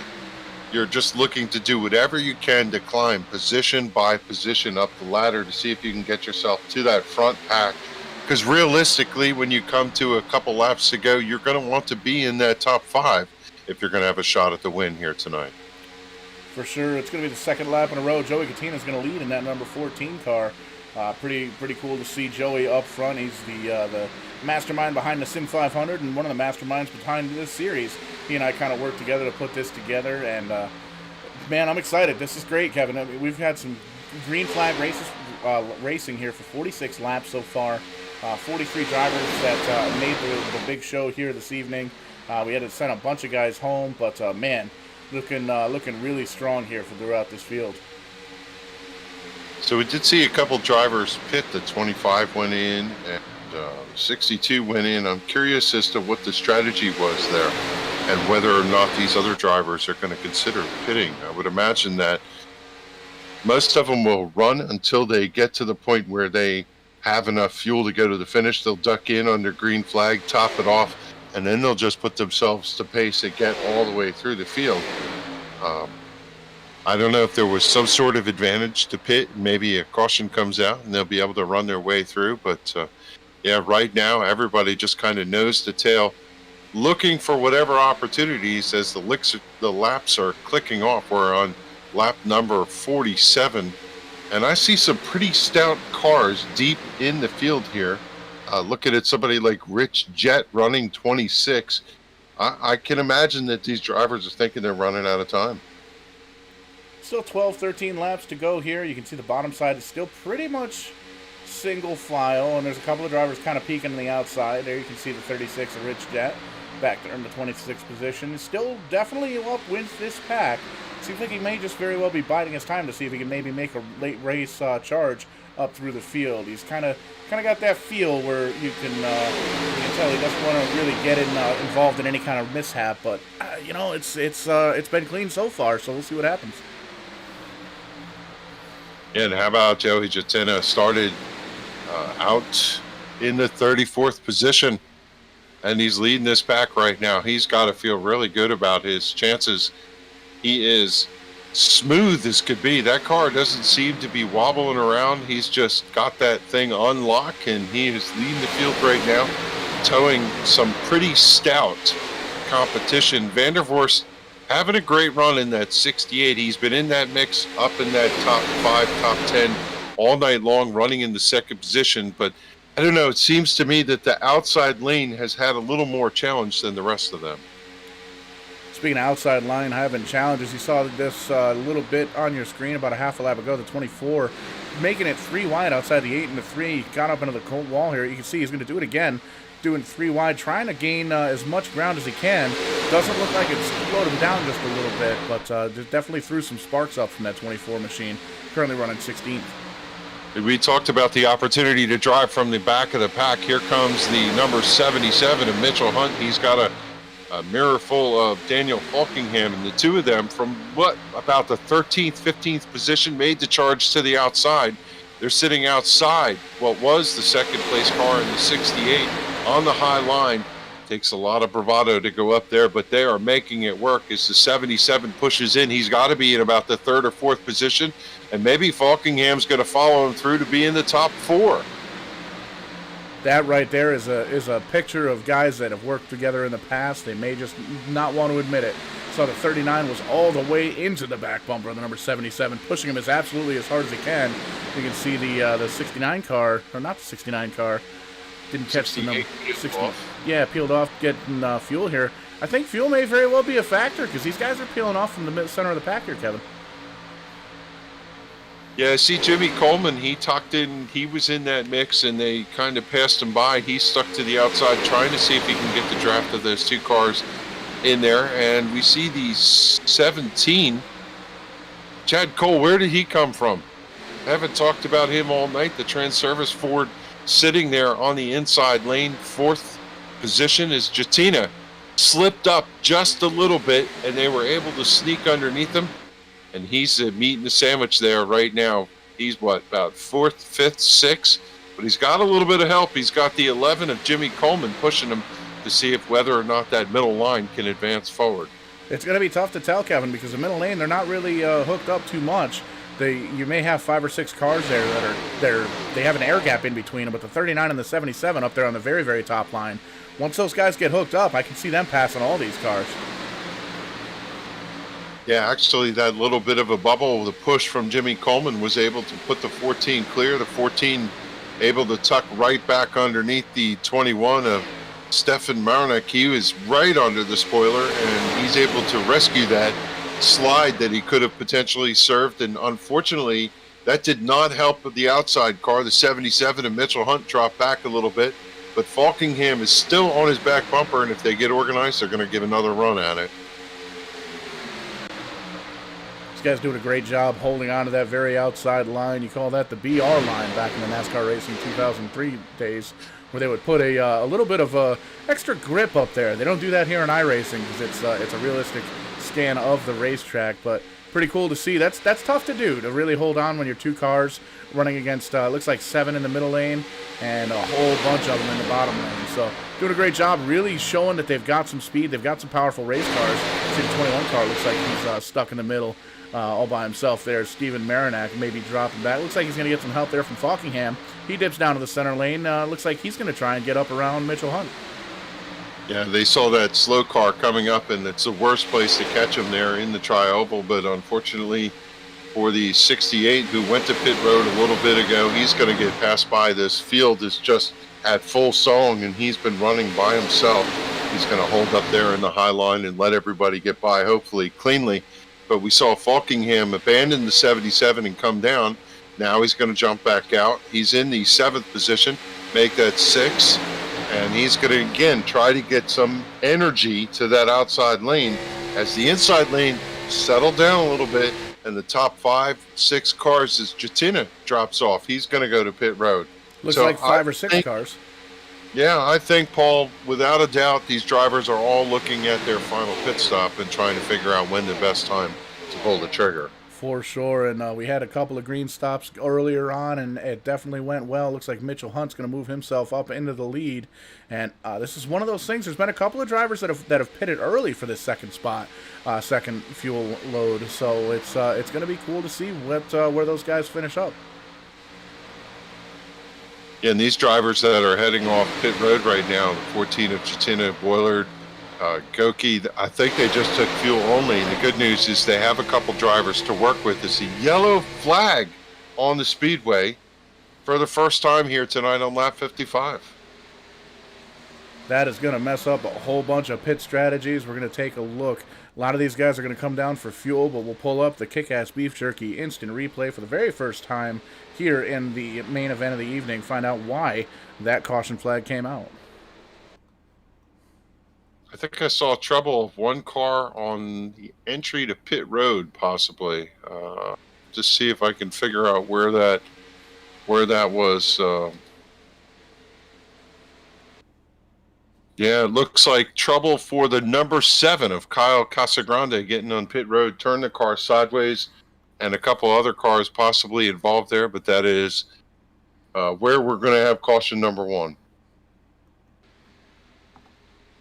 Yeah, we'll pull it up here. The 7 car of Kyle Casagrande gets down on the pit road, and it looks like he just kind of locks the tires up, unfortunately, as he's getting down there, and just spins the car out. So that's where he's at. But it looks like there was some other issues on the track. Trying to see if we can't pull them up here. But there was a couple of cars that just kind of spun. It looked like it was pit related. But it doesn't look like we can pull it up here. But in any sense, we're going to restart here. It's going to end up being a green-white checkered. We got 2 attempts at it. Who's going to come down? Well, everybody's going to come down. There we go. We're looking at the field coming down pit road right now. Looks like everybody came down pit road. A lot of these guys, they're just going to take a splash of fuel. Listen, crew chief, give me a water bottle, fill it with fuel, and put it in the back of the car there, because I got to go. Yeah, it's going to be feeding time at the zoo, but we have to remind you that a couple of those cars, the 3 that we called just pitted, topped off, came back out, and the caution couldn't have been any perfect timing. We see like the 14 of Jatina, he's going to have his fuel, and everybody else went to pit road, and he was looking at how was he going to get his track position back. Well, this should, if I have my math right, stack him right up at the front of the field. Looking at the early timing and scoring here, we're going to have to wait until everybody cycles back through. We're looking at Chad Coleman as the leader right now. He's only made it down pit road once, same with Jason Barham, but I believe he pitted late. He stayed out an extra lap or two, so may just have enough fumes to make it to the end of the race. Yeah, right now it looks like Chad Coleman is the car that did pick up the pace car. He scored in 8th position last time they came across, but he is, by all accounts, leading the event. See him drop down on the apron. You have to wonder if he's trying to save fuel or running out of fuel. Car behind him, the 62, doing the same thing. They might be looking for somebody to help give them a little bit of a push to see if they can get their way back to the pit lane. So I wonder if they're going to duck in here and have to top off. Well, they're either going to pretend or they're going to come down, and it looks like they're staying on the right side of the double yellow line. So doesn't look like they're going to come down. They're going to gamble and try and stay out and try and finish this race on fumes. So that is going to be something to keep an eye out for. Yeah, for sure. I see the 83 of Jason Barham doing the same thing, although he's up on the racing surface right now. I'm wondering if the 62, Wilco, he slowed down and they are kind of driving past him. Could he be out of fuel? Definitely a possibility. I believe we're taking a look here at the old timing and storing. 27 laps ago is the last time Chad Coleman came down pit road. Jason Barham was 28 laps ago. And you can see there's a couple of other drivers, Gabe Butler, Kevin Freese, Charles Johnson. They got 20 laps ago. But everybody else just pitted under this caution. And it looks like there was a couple of drivers that actually came down to top off just a little bit more. So this is going to be tight. I don't know. I believe the fuel window's right about 30 laps. So we got 2 laps to go, 3 laps to go. And Chad Coleman's going to be there. So we're going to be sending that pace car down pit road here in a few seconds and seeing where we end up. Yeah, lights are out on the pace car. Let's give you your lineup for the restart here. It's going to Coleman on the point. It's going to be Jason Barham in second. Jonathan Goki in the 24 runs third. Jared Portland's going to restart in 4th position. Joey Chatina inside row 3 in the 14th. David Duke in the 78 will start 6 on this restart. Brandon Brown, Gabe Butler, Kevin Freese, Charles Johnson are your top 10 as the pace car rolls through turn number 3 and 4, getting ready for the restart. It's going to make the left-hand turn, and we're working lap number 58 right here at the stroke of midnight.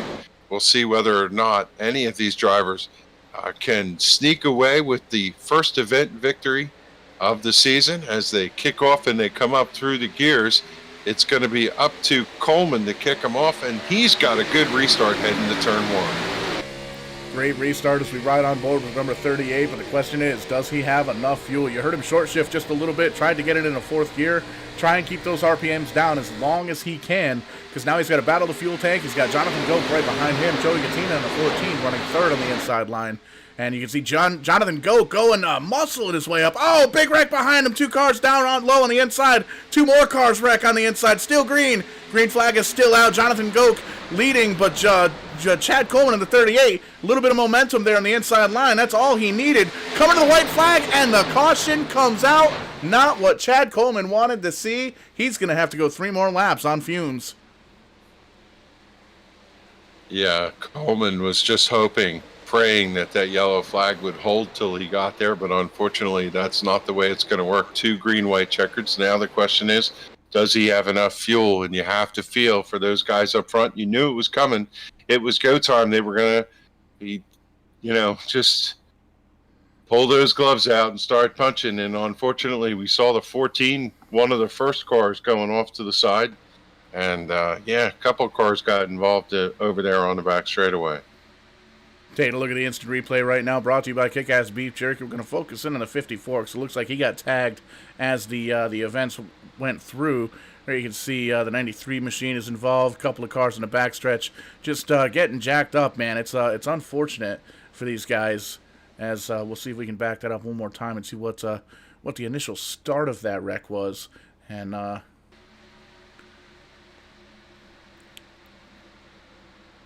Yeah, what I see is the 79 went to see if he could split the difference in the middle, and unfortunately he got into the back bumper of the 83 of Jason Barham, turned him sideways, and he went across and collected Jatina, and the two of them went. And then there was a second incident, as you called, somewhere right behind them, a row or two back. Yeah, here we see the 83 and the 14 getting into it, and then it was the 28 car gets a little bit of shot from the 6 car, and he collects the 99. So a lot of fast cars, unfortunately, getting taken out of this point. No real big hits or anything like that for some of these guys, but, man, with 3 laps to go with track position, that's not what you wanted to see. Yeah, and you got to feel for Tommy Ryan in the 99. He ran up front almost the entire race, led good part of it, and unfortunately gets collected. Same thing for Jatina. And, well, you know, that's that's restrictor plate racing. Now we see the 83 doing, or the 38, sorry, that's my dyslexia coming through. The 38 doing what we saw before. He's down there on the bottom trying to weave the car back and forth, keep the fuel pickups full to see whether or not he's going to be able to have enough fumes to get himself to the finish. It's going to be tough. That's a long way to go on that fuel tank, and he's not even going to be able to really save any fuel because he's going to have some hard chargers behind him. David Duke in the 78 and the 24, Jonathan Goke. So, and the champ, Jarrett Bolliard, he's currently running 7th right now. So, man, it's going to be one heck of a finish. We only have this is going to be the second attempt at a green-white checkered. We only have 2. So, this is going to be the end of the race here. Yeah, lucky dog for this run is Rittenauer. He just went past and is going to go around and collect the back of the field. Everybody's done with their pit stops. The question remains whether or not Chad Coleman is going to be able to bring us to the finish, and whether he is going to run out of fuel or not. I'm sure he's got to be nervous running down there on the apron. Lights are still on in the pace car as they come down into the tri-oval. We expect the lights to go off. The question is, will Coleman turn left or will he stay on the racetrack? He's going to stay there. He has to keep pace speed as they run behind the pace car. If he's not able to keep pace speed and the cars pass by him, that means that he's going to have to yield the lead. And right now it looks like he's still got enough fuel to keep the car going. To his outside is the 24. Doki, he's looking at the possibility that he could sneak away. If the 38 has problems and runs out of fuel, that would leave the outside lane to streak away. And I'm looking at David Duke right behind him in the 78. You have to wonder whether or not Duke is going to have the issue of Coleman running out of gas in front of him. He's got to be nervous about that. Good run for Gabe Butler in the number 1. He's in the 4th position. 18 of Brandon Browning. I don't think we've mentioned him all night long. The M&M's colors on that number 18 Toyota. He's running in the 5th position. And Kevin Freese in the 25 has parlayed the different strategies to get himself back in to that 6th position. Little dent on the right rear of the Folgers Camaro. Somebody's been into the back of that car, but it shouldn't hurt the performance too bad.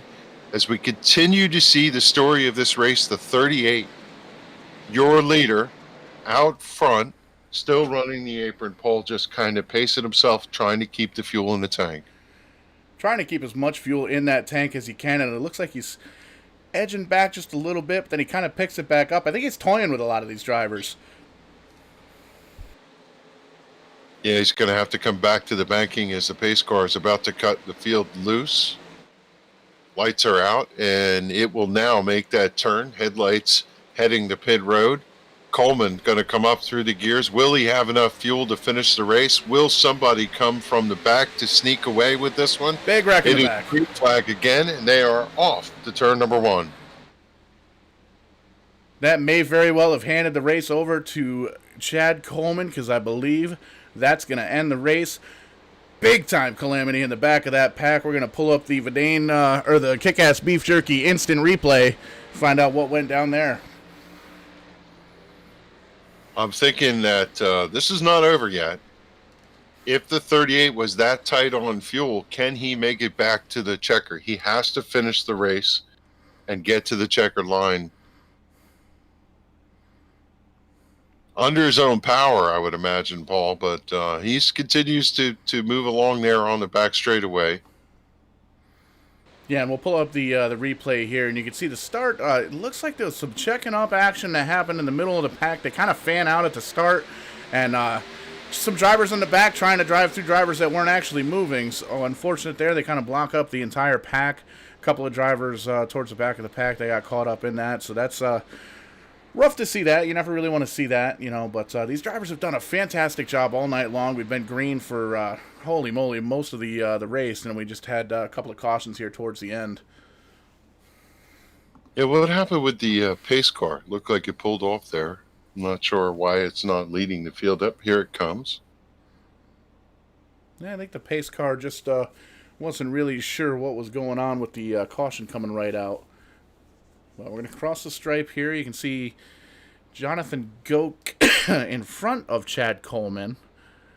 But I believe that's still going to give the race lead to Chad Coleman as he was the starter, and we barely made it across the line before the caution came out. So I think that's going to give Chad Coleman the lead, and this is going to tell us here as soon as we cross the line, if that ticker drops down to 2 laps to go. It does not. We're going to get another green-white check. Well, yeah, we're going to get another green-white checkered attempt here. That's not what Chad Coleman wanted to see. Well, that's interesting. I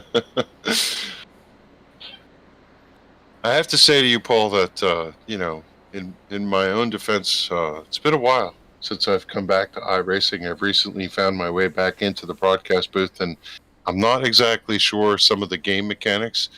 And I watched the pace car lead around here, and I see the 38 on the apron, and you know what? I'm kind of excited that we got it wrong, and we get to see it all over again. Yeah, for sure. It's really the way the race server gets set up. A lot of times, certain leagues or certain groups will run, you know, they won't run any green-white checkers, or maybe they'll run 2 attempts at it, or 4 attempts, or unlimited attempts. Usually we run 2 attempts, but it looks like we're going to be running a 3rd attempt here. We'll see what happens as they cross the stripe. We're going to see if we can't get a hold of one of the race officials here. It shows in the game mechanics green-white checker 2 of 2, and I thought that was our second restart. So forgive us, everybody, for being confused. We're just waiting to see what happens, whether the pace car is going to give the field back to Chad Coleman or whether he's going to roll across. I do see the lights are still on the pace car, and it is pacing the field. So it just might be that they're going to finish the final laps of this and call this the checkered, or we will get another restart. I think we'll get to know that as we come across the line here.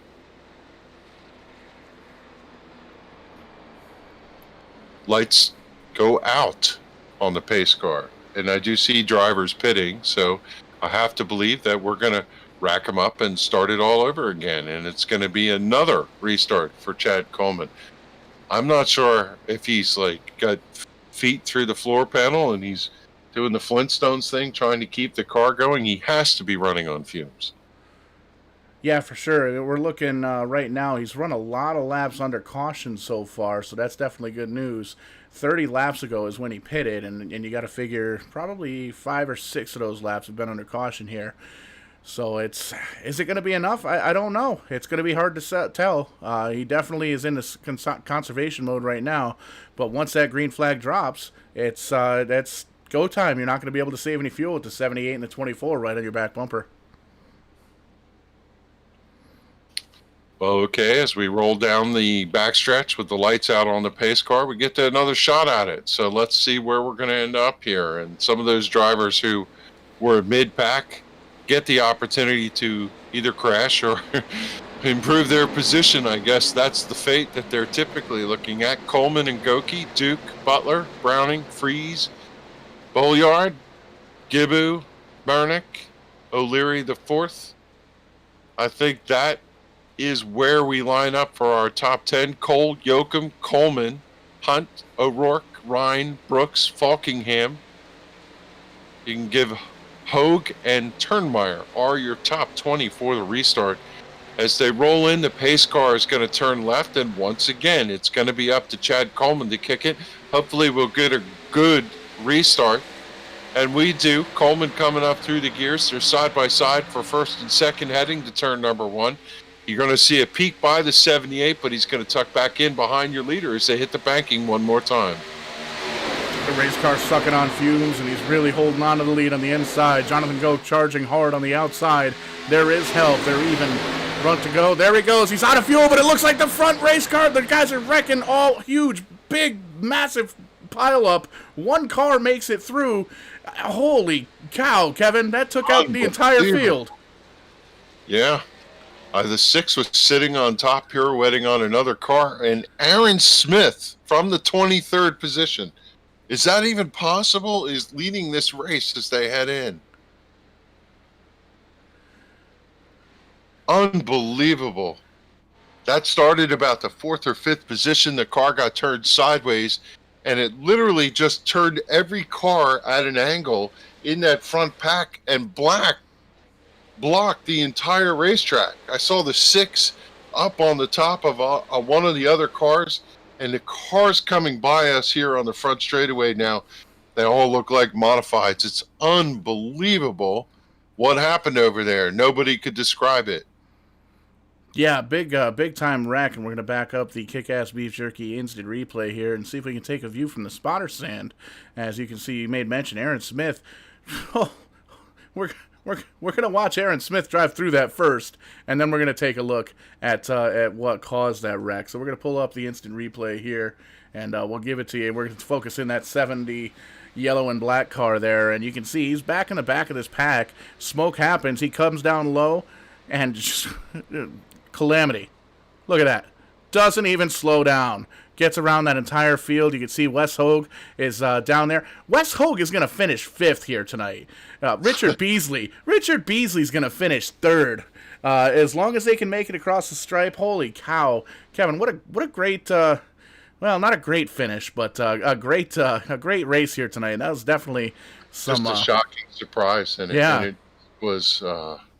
Yeah, the 6 was reminiscent of a Tony Stewart crash. The car was upside down and riding on top of one of the cars. And I go back and look at that, and that started up front somewhere. I think maybe the 78 played a role. David Duke got into the corner of the 24, possibly, and turned that car sideways because it was one of the first cars up front.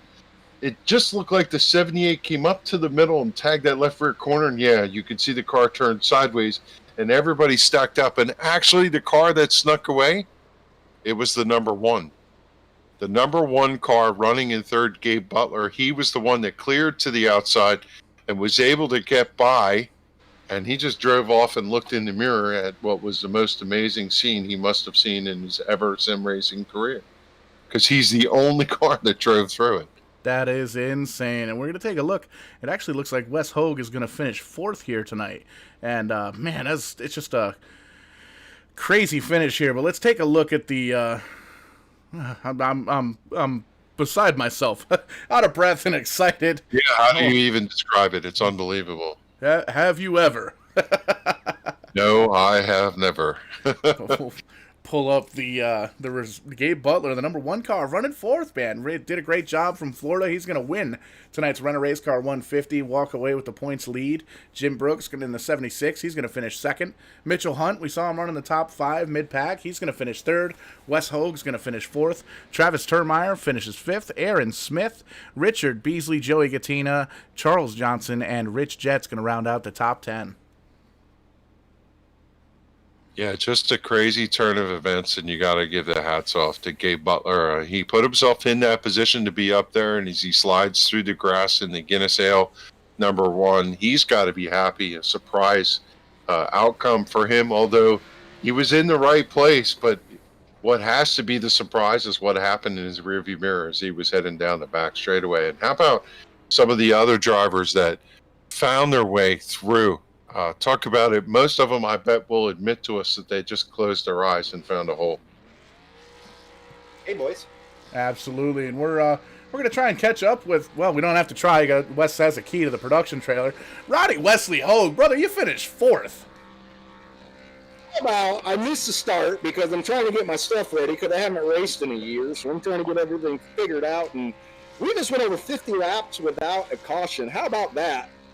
And we get 2 quick ones that I wasn't exactly ready for. I wanted the green flag lap, so possibly I could get some time to work my way up through the field. But I got in line coming through 3 and 4 to take the checkered, and I'm like, whoa, there's only 3 cars in front of me. I finished freaking 4th.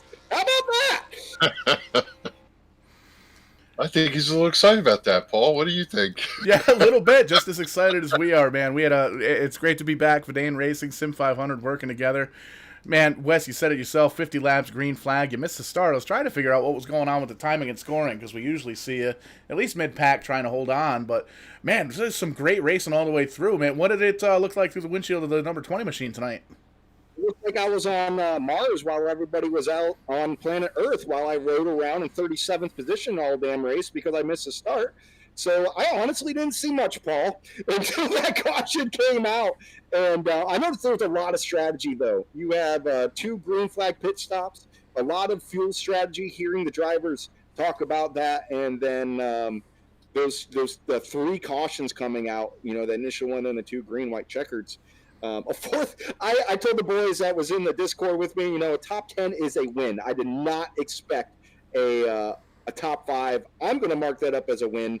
I know you're not allowed to drink while driving in this league, but you can drink while being in the booth. So here's to you. For sure, man. Great race. Well, great finish anyway. It's good to see you back. Good to see you going to be starting off with a top 5 points position. So that's definitely a good deal there. All right, guys, I'll let you guys do your thing. Great job, Kevin. Great job, Paul. You guys always do a wonderful job. I'll see you on the flip side. Catch you around, Wes. And we're going to try and see if we can't catch up with 3rd place finisher Mitchell Hunt. Mitchell Hunt, where did he come from with that chrome machine there, the number 77? Kind of a clean race in the top 10 for most of the night and came home 3rd place. Walk us through it. Yeah, that was quite the finish. I mean, I literally just put the chrome horn through it. I think I took that restart like 16th or something and got a bad restart with the checkups up top, and then the bottom lane kind of moved up a little bit, and I think I was probably 20th crossing the line, and I think second to pretty much every one behind that started wrecking, and I just managed to kind of just plow my way through there and keep it straight, and I think finished 3rd. Yeah, we saw. We were just talking to Wesley Hogue. He finished 4th out of nowhere. We saw 50 laps of green flag stops. We saw 2 rounds of green flag pit stops. Not something you usually see with sim racing on the plate tracks, man. It's pretty cool to be able to see that. Walk us through your pit stops. Was there any kind of strategy that you had throughout the night? I thought we were going to be okay to at least go halfway on fuel. It wasn't probably till lap 10-15 where I realized, you know, I'm kind of short on here, so I started saving probably the last 15 laps with what I could. I think I pitted lap 28 or 29, so I knew I was going to be short. I wasn't going to make that second half of the race. I think when we did pit, that was me, Falkingham, and 2 other guys. One guy got spun right in front of me coming to pit road. I managed to miss him barely, but I think when everything kind of came out, everyone just accordion back into a pack there, and I was hoping to kind of stay up front that second half and then hopefully get a caution before everyone pitted. And then I think with like 6 to go, it was kind of I was getting ready to pit, and then that caution came out, and it kind of gave us the bad end of the deal, putting us back in the middle of the field again. Then we just kind of had to work the cautions and see what we could do. For sure, but it's great to see you back here, SIM500, Vidane Racing. Starting off the season with a good finish, going to be in a points battle here throughout, and going to be cool to see you hopefully fight for that championship belt. Yeah, of course. Go ahead. Who gets it done for the number 77 machine? This is a solo operation, other than a couple guys on track that I'm working with, Chad Coleman and Richard Beasley and Falkingham. So, I mean, thank you guys for putting this on and streaming it, I think. So I'm looking forward to the season and hopefully taking home a belt. Good deal, and that's going to be your 3rd place finisher, Mitchell Hunt, the number 77 machine. And Kevin, I believe you've caught up with 2nd place. It's going to be Jim Brooks. Yeah, able to walk over here to Jim, and he's just talking with some of the other competitors about what actually took place back there on the back straightaway. Jim, I'm going to lean in here and see if I can get your attention. How about that? What a finish. Yeah, that was pretty crazy. I'm still not sure what happened there. Yeah, we were looking at the replays, and unfortunately, the 24, which was running second, got turned sideways and just turned everybody to block the track completely. And we were joking that everybody behind him probably just closed their eyes to see whether they can get through. And you squirted through, and here you are sitting in second. Just an amazing finish. Tell me, on that final restart, could you have imagined? No, certainly not. I think I was 17th as we came to take the final green flag, and I just stayed in it though. Once I was trying to stay straight, and I sort of did that, and then just got right back going up on the track again to hopefully gain back some spots. And I think that's what I didn't lose enough that gave me the chance to be able to not have to let people by me. Yeah, you have the classic Unical 76 ball on top of the car and livery there, and we see that your Toyota got quite a few dings and dents there from the finish. But I'll tell you what, to emerge out the other side, how did you try to navigate your way through? Did you just keep the hammer down and drive through, or did you find a lane? How did you make your way through on the backstretch? No, I stayed in it the whole time and was just trying to turn where I could, and then once I got bumped into other directions, kept trying to keep riding it so I could keep going straight, and it worked pretty well. I mean, cars were flipping over me. It was a mess. Take us through your race. It was a pretty competitive race, long green flag runs, a lot of strategy. Was it hard to make your way forward? Tell us a little bit about the mid-race action that you participated in. Well, you're trying to save some fuel. We were real close to being able to make it without having to stop again. So there was a lot of fuel saving going on, and I just tried to bide my time and run the inside line there. I didn't. I had some chances to go up top. I didn't take that. Hoping that maybe we could stretch it out enough. I know Chad Coleman. He was didn't quite make it, but he was able to go one lap more than everybody else. So just didn't quite have enough. But it was good. It was a fun race. I enjoyed it. Obviously, a lot of cautions at the end, but that's what happens when you bunch everybody up again. Yeah, no doubt. First race of 11 race season, different mix of cars and tracks. It should be pretty fun, and well, no better way to start it than with a second place finish in the first race. You keep yourself heads up in that point race, and let's see if we can get you to the finish there. Congratulations on the second place finish here tonight. Anybody you want to say hello to? I got to say hello to Don Runkle, because he said he would send me nasty letters if not. And I want to congratulate Gabe on a great run there. There you go. Jim Brooks, your second place finish here tonight. I think by the sound of it, as surprised as anyone, but that's the way restrictor plate racing goes. You run it to the last lap and see if you can get yourself as far forward as possible. And well, sometimes the bear eats you, and sometimes you come away with the second place finish. So enjoy that, Jim. We'll talk to you next week.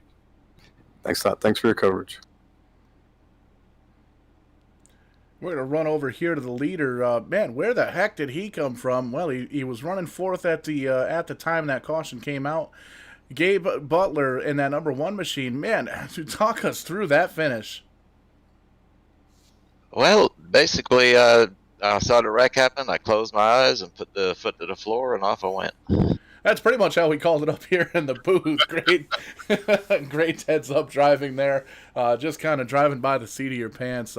We saw you working together with the 24, and everybody knew that the 38 was out of gas. And it looks like just as that final green flag came out, he tried to dip down low as quick as he could, and the 70 just had nowhere to go at that point. Ended up getting into the corner panel of the 24 and kind of sending him around. But, man, there's some great heads up driving. You missed all that wreck, and, what was it like looking in the rearview mirror seeing all of those cars behind you?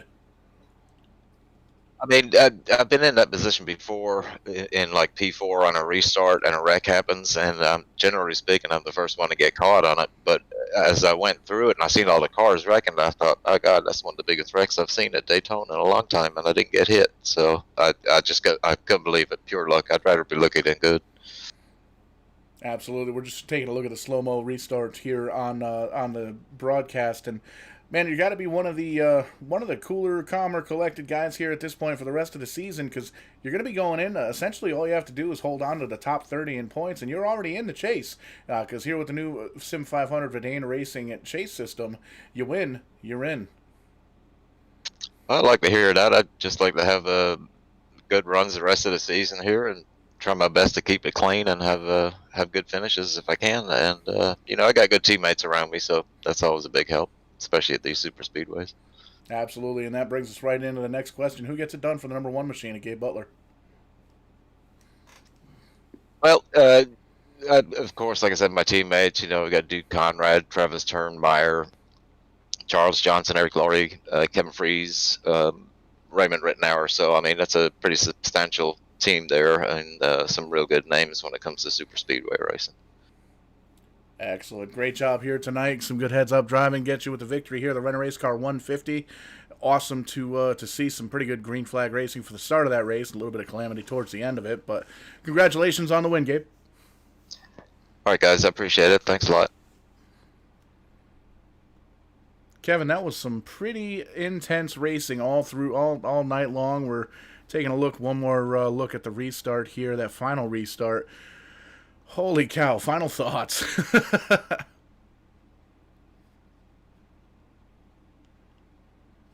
I was just looking at different cars as they were going through, trying to figure out, whether they had an opportunity to escape or not. And obviously, that 6 up in the air, that was pretty exciting. We saw the just huge pileup, and I think it got described properly. In sim racing world, it's not unusual to have some of these mix-ups, but that had to be one of the biggest natural wrecks that I've ever seen in one of these events in a long time. And you have to feel here for Chad Coleman was leading the race. If he could have just got a couple inches further up, he might not have gotten tagged. I think he might have been running out of gas as they were going in there, because you saw him go down to the apron, and he ended up finishing back in the 20s. So you see him go down to the grass, and what happened there is the second place car came across, tagged at the back of the 38 and turned him sideways. But I think he was out of fuel, if you look at that. And unfortunately, if he'd have just rolled a little bit forward as the yellow came out, he might have been scored. But I think he still was in that position, Paul, if he would have had to ride back to the checkered flag.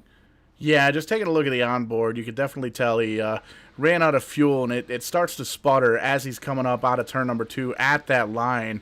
And you can see it just, the timing wasn't there, because the 78 was right on the back bumper of the 38, and he saw as soon as he started to turn left, he wanted to move up into to basically try and make some room there, and unfortunately the 24 was there. Just that is an impressive wreck. That is you never really want to see wrecks at super speedways, but holy cow, if you want to see them, you may as well be entertained by it.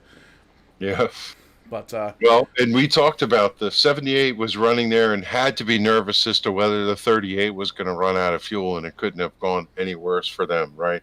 It does look like the 38 was trying to get off the racetrack. 78 was moving up just a little bit, got into the rear quarter panel of the 24, turned it sideways, and it was on from there.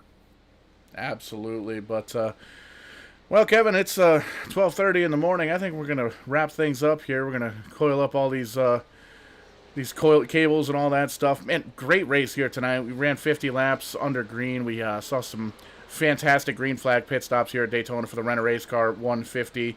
First race of 11, 10 races to go here. We saw a winner that we haven't seen win at Vidane Racing, so pretty cool to see that. And a lot of big names return, so pretty cool all the way around. Very excited here tonight. I do want to just take a quick look here at the upcoming events while we've got a moment. We're off tomorrow night. I'm going to be running the East Coast Winter League Light Series tomorrow night at 6:30. We're going to be in New Hampshire, I believe, hopefully, because that's where I've been practicing. But all next week, we're doing Tim's Corner Motorsports qualifying events for the Super Late Model 300. The big show is going to be Friday night.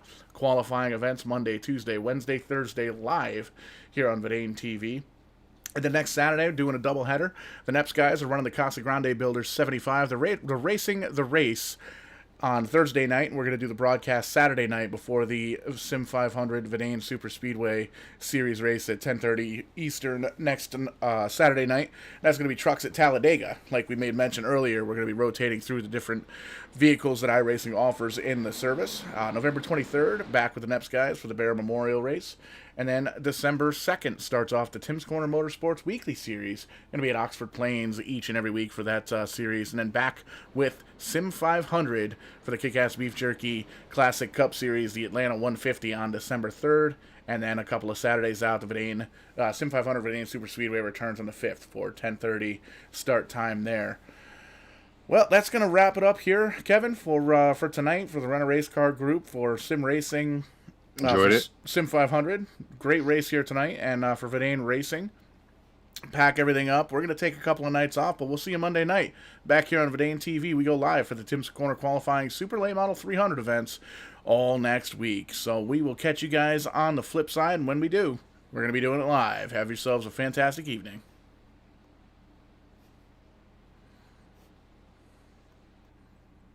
Clear.